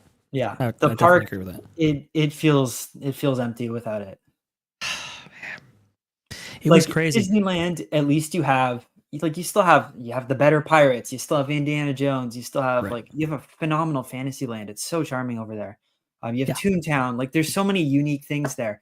Magic Kingdom, really the only thing Magic Kingdom had over Disneyland, I guess the two things, it was Splash Mountain, and debatable. Some people prefer the Disneyland one for different reasons, but Sure. the Florida one, I think it was for the majority of the people, it was the most comfortable. It was the best at telling the story. So typically it was the favorite of the two versions. And then I guess the other thing you'd have is the People Mover, because you don't have that at Disneyland anymore. Yeah. Demonstrably better Tomorrowland over there in Magic Kingdom then. That's true. That is very true. Yeah. Yeah. Now, Space Mountain, pretty good, but man, no People Mover. That really hurts for sure. Unfortunate. But hey, maybe they'll finally rectify that sometime soon. Maybe. Brer, it's interesting you say that. Oh, sorry about that. No worries. Got a phone going off here. Hang on a second. Oh boy, guys, sorry. Got some Indiana Jones tunes playing Speaking though. of That's Indiana pretty cool. Jones. Well, you're gonna get demonetized off a stream. There you go. The here's the thing, Brer, about the Tomorrowland reimagining. Potentially. Yeah. I don't know if I want them to touch Tomorrowland at this point. Yeah, because whatever they do, you're going to be stuck with it for 30 to 40 years. So they better get it right. If it's a bunch of Communicore Hall and yeah, you know what I'm I saying, feel like very similarly about like Imagination at Epcot. Like I obviously I want them to fix that attraction, but do I think they can do something that rivals the original? Not without Tony Baxter. So they better get him on board while he's still around. But without him, I don't even think they can make something that's as good as the crappy version that's there now. That's kind of where I'm at right now. It's like, do Every no time they harm to touch these something, places. it's just- What were you saying, bro? Oh, every time they like, even if it's like an expansion plot or something, like I'm always worried because it's like you want them to get it right, because these things they're supposed to be made to last for like 40 to 50 years at least. And with the rate they go, even if they screw it up, it's going to be there for at least 30. Absolutely. Oh boy, I just don't trust them. I also don't trust them. If you are so right about you're going to have to live with these 30, 40, 50 years. I mean, anything you do to these parks, you have to be looking at it from that kind of elongated timeline in that perspective, because these teams move on. Management has they reprioritize and they move on to other things. A lot of people are hoping that they go back in and fix a lot of this Tiana's My Adventure stuff or enhance it or whatever. And it's just like, that's not really how it works usually. Yeah. I don't think, I think they're going to have to do something eventually. But to what extent, I don't know. I don't know if they're just going to like go in, maybe do a little story tweak, add a villain or something and like call it a day, or are they going to like completely redo it? And if they completely redo it, I don't think they're going to do it's probably not going to happen for at least another 20 years. Boy. Well, I guess we'll just have to, Hope. Accept Tiana's breakdown adventure, and hopefully, morale improves someday, somewhere. Oh God. Well, Brer, I know you've got some stuff occurring in your neck of the woods. Would you mind telling the people what you might have brewing back there? I know you're working on it, so feel free to the podcast. Please. It's still in early development. still deciding on podcast software. I really like the layout here you have on StreamYard, so might consider that. Do appreciate it. But yeah, I don't know. I'm open to having guests, and I'm open to suggestions for topics. But just kind of getting a discussion like we've had here, I think it'd be pretty good. Awesome stuff, sir. Well, hey, whenever you want to come back on I'd love to T3PO come back. Live, absolutely. I'll go ahead and send you an invite every single week. If you can make it, great. Okay. If you cannot, hey, no worries. It's Awesome. all good. If you want to keep up with what Brer Oswald is doing, you can go ahead and do so right down there. Let me go ahead and get his Twitter account put in. It's pretty simple. X.com/Brer Oswald. Just how it's presented right there. Make sure you follow him on X. This guy is always doing some amazing stuff I'd on appreciate X. it. I love your commentary. I love your posts. You highlight, I think, some amazing creators and content creators in this space. You share photos, you share video. I love your takes on all kinds of stuff, theme parks. Definitely check them out. Thank you very much. Fantastic stuff. And we have, I think, let's see. Going Shogi came in here with $5. Thank you so much, Going Shogi. Very much appreciate it. No wonder they were in such a rush to remove, quote, time to be moving along from the soundtrack. And what a loss. What a loss that was. The music, Brer. The music. Some of those recordings were some of the best recordings that they've ever done for theme parks, I would say. I'm very sad. And to my knowledge, a lot of them are lost. Like there's no isolated tracks of them that can be found online or anywhere. So I'm hoping somebody has them out there and they're waiting for the opportune time to release it. But yeah, it's really sad. I know the Florida version, we have most of the tracks, but the California version, most of it, no, it's nowhere. And some of the California stuff is really, really good. I mean, just really, really great arrangements and instrumental pieces and so forth. Some of my favorites, and that's what I lamented the most about this whole reimagining. It wasn't as much as I was distraught about losing the Brer characters and all those great audio animatronics. The music, man, it just puts you right there. It was the best. It was the biggest loss, the best part, because it framed how you were supposed to feel going through that log flume. Like when you were introduced to the world, it was happy-go-lucky. Then when you went down to the laughing place with that kooky drop, you felt delirious, and the visuals reflected that, and the music reflected that, and then it got tense right when you're getting up onto that lift hill. And then what song is better to finish with after overcoming that huge thing than Zippity Doo Dah? Is perfect. And by the way, the anthem to the entire parks division for so long. If nothing else, they have to bring that back somehow, somewhere. I agree. I think there is, hey, we were going to talk about it, but we just, we ran out of time. The company's pivoting in a couple of places. And I think while they're reevaluating things, hey, can we get Zippy Doo Dah back? All right, fine. You want to call us friends? You want to throw out ladies and gentlemen, boys and girls? Fine. But can we at least get a tune that won an Oscar? How about that? A tune everybody loves. Like even the people that were like praising this decision, they were like, "Oh, I'm gonna miss Zippity Doo Dah though."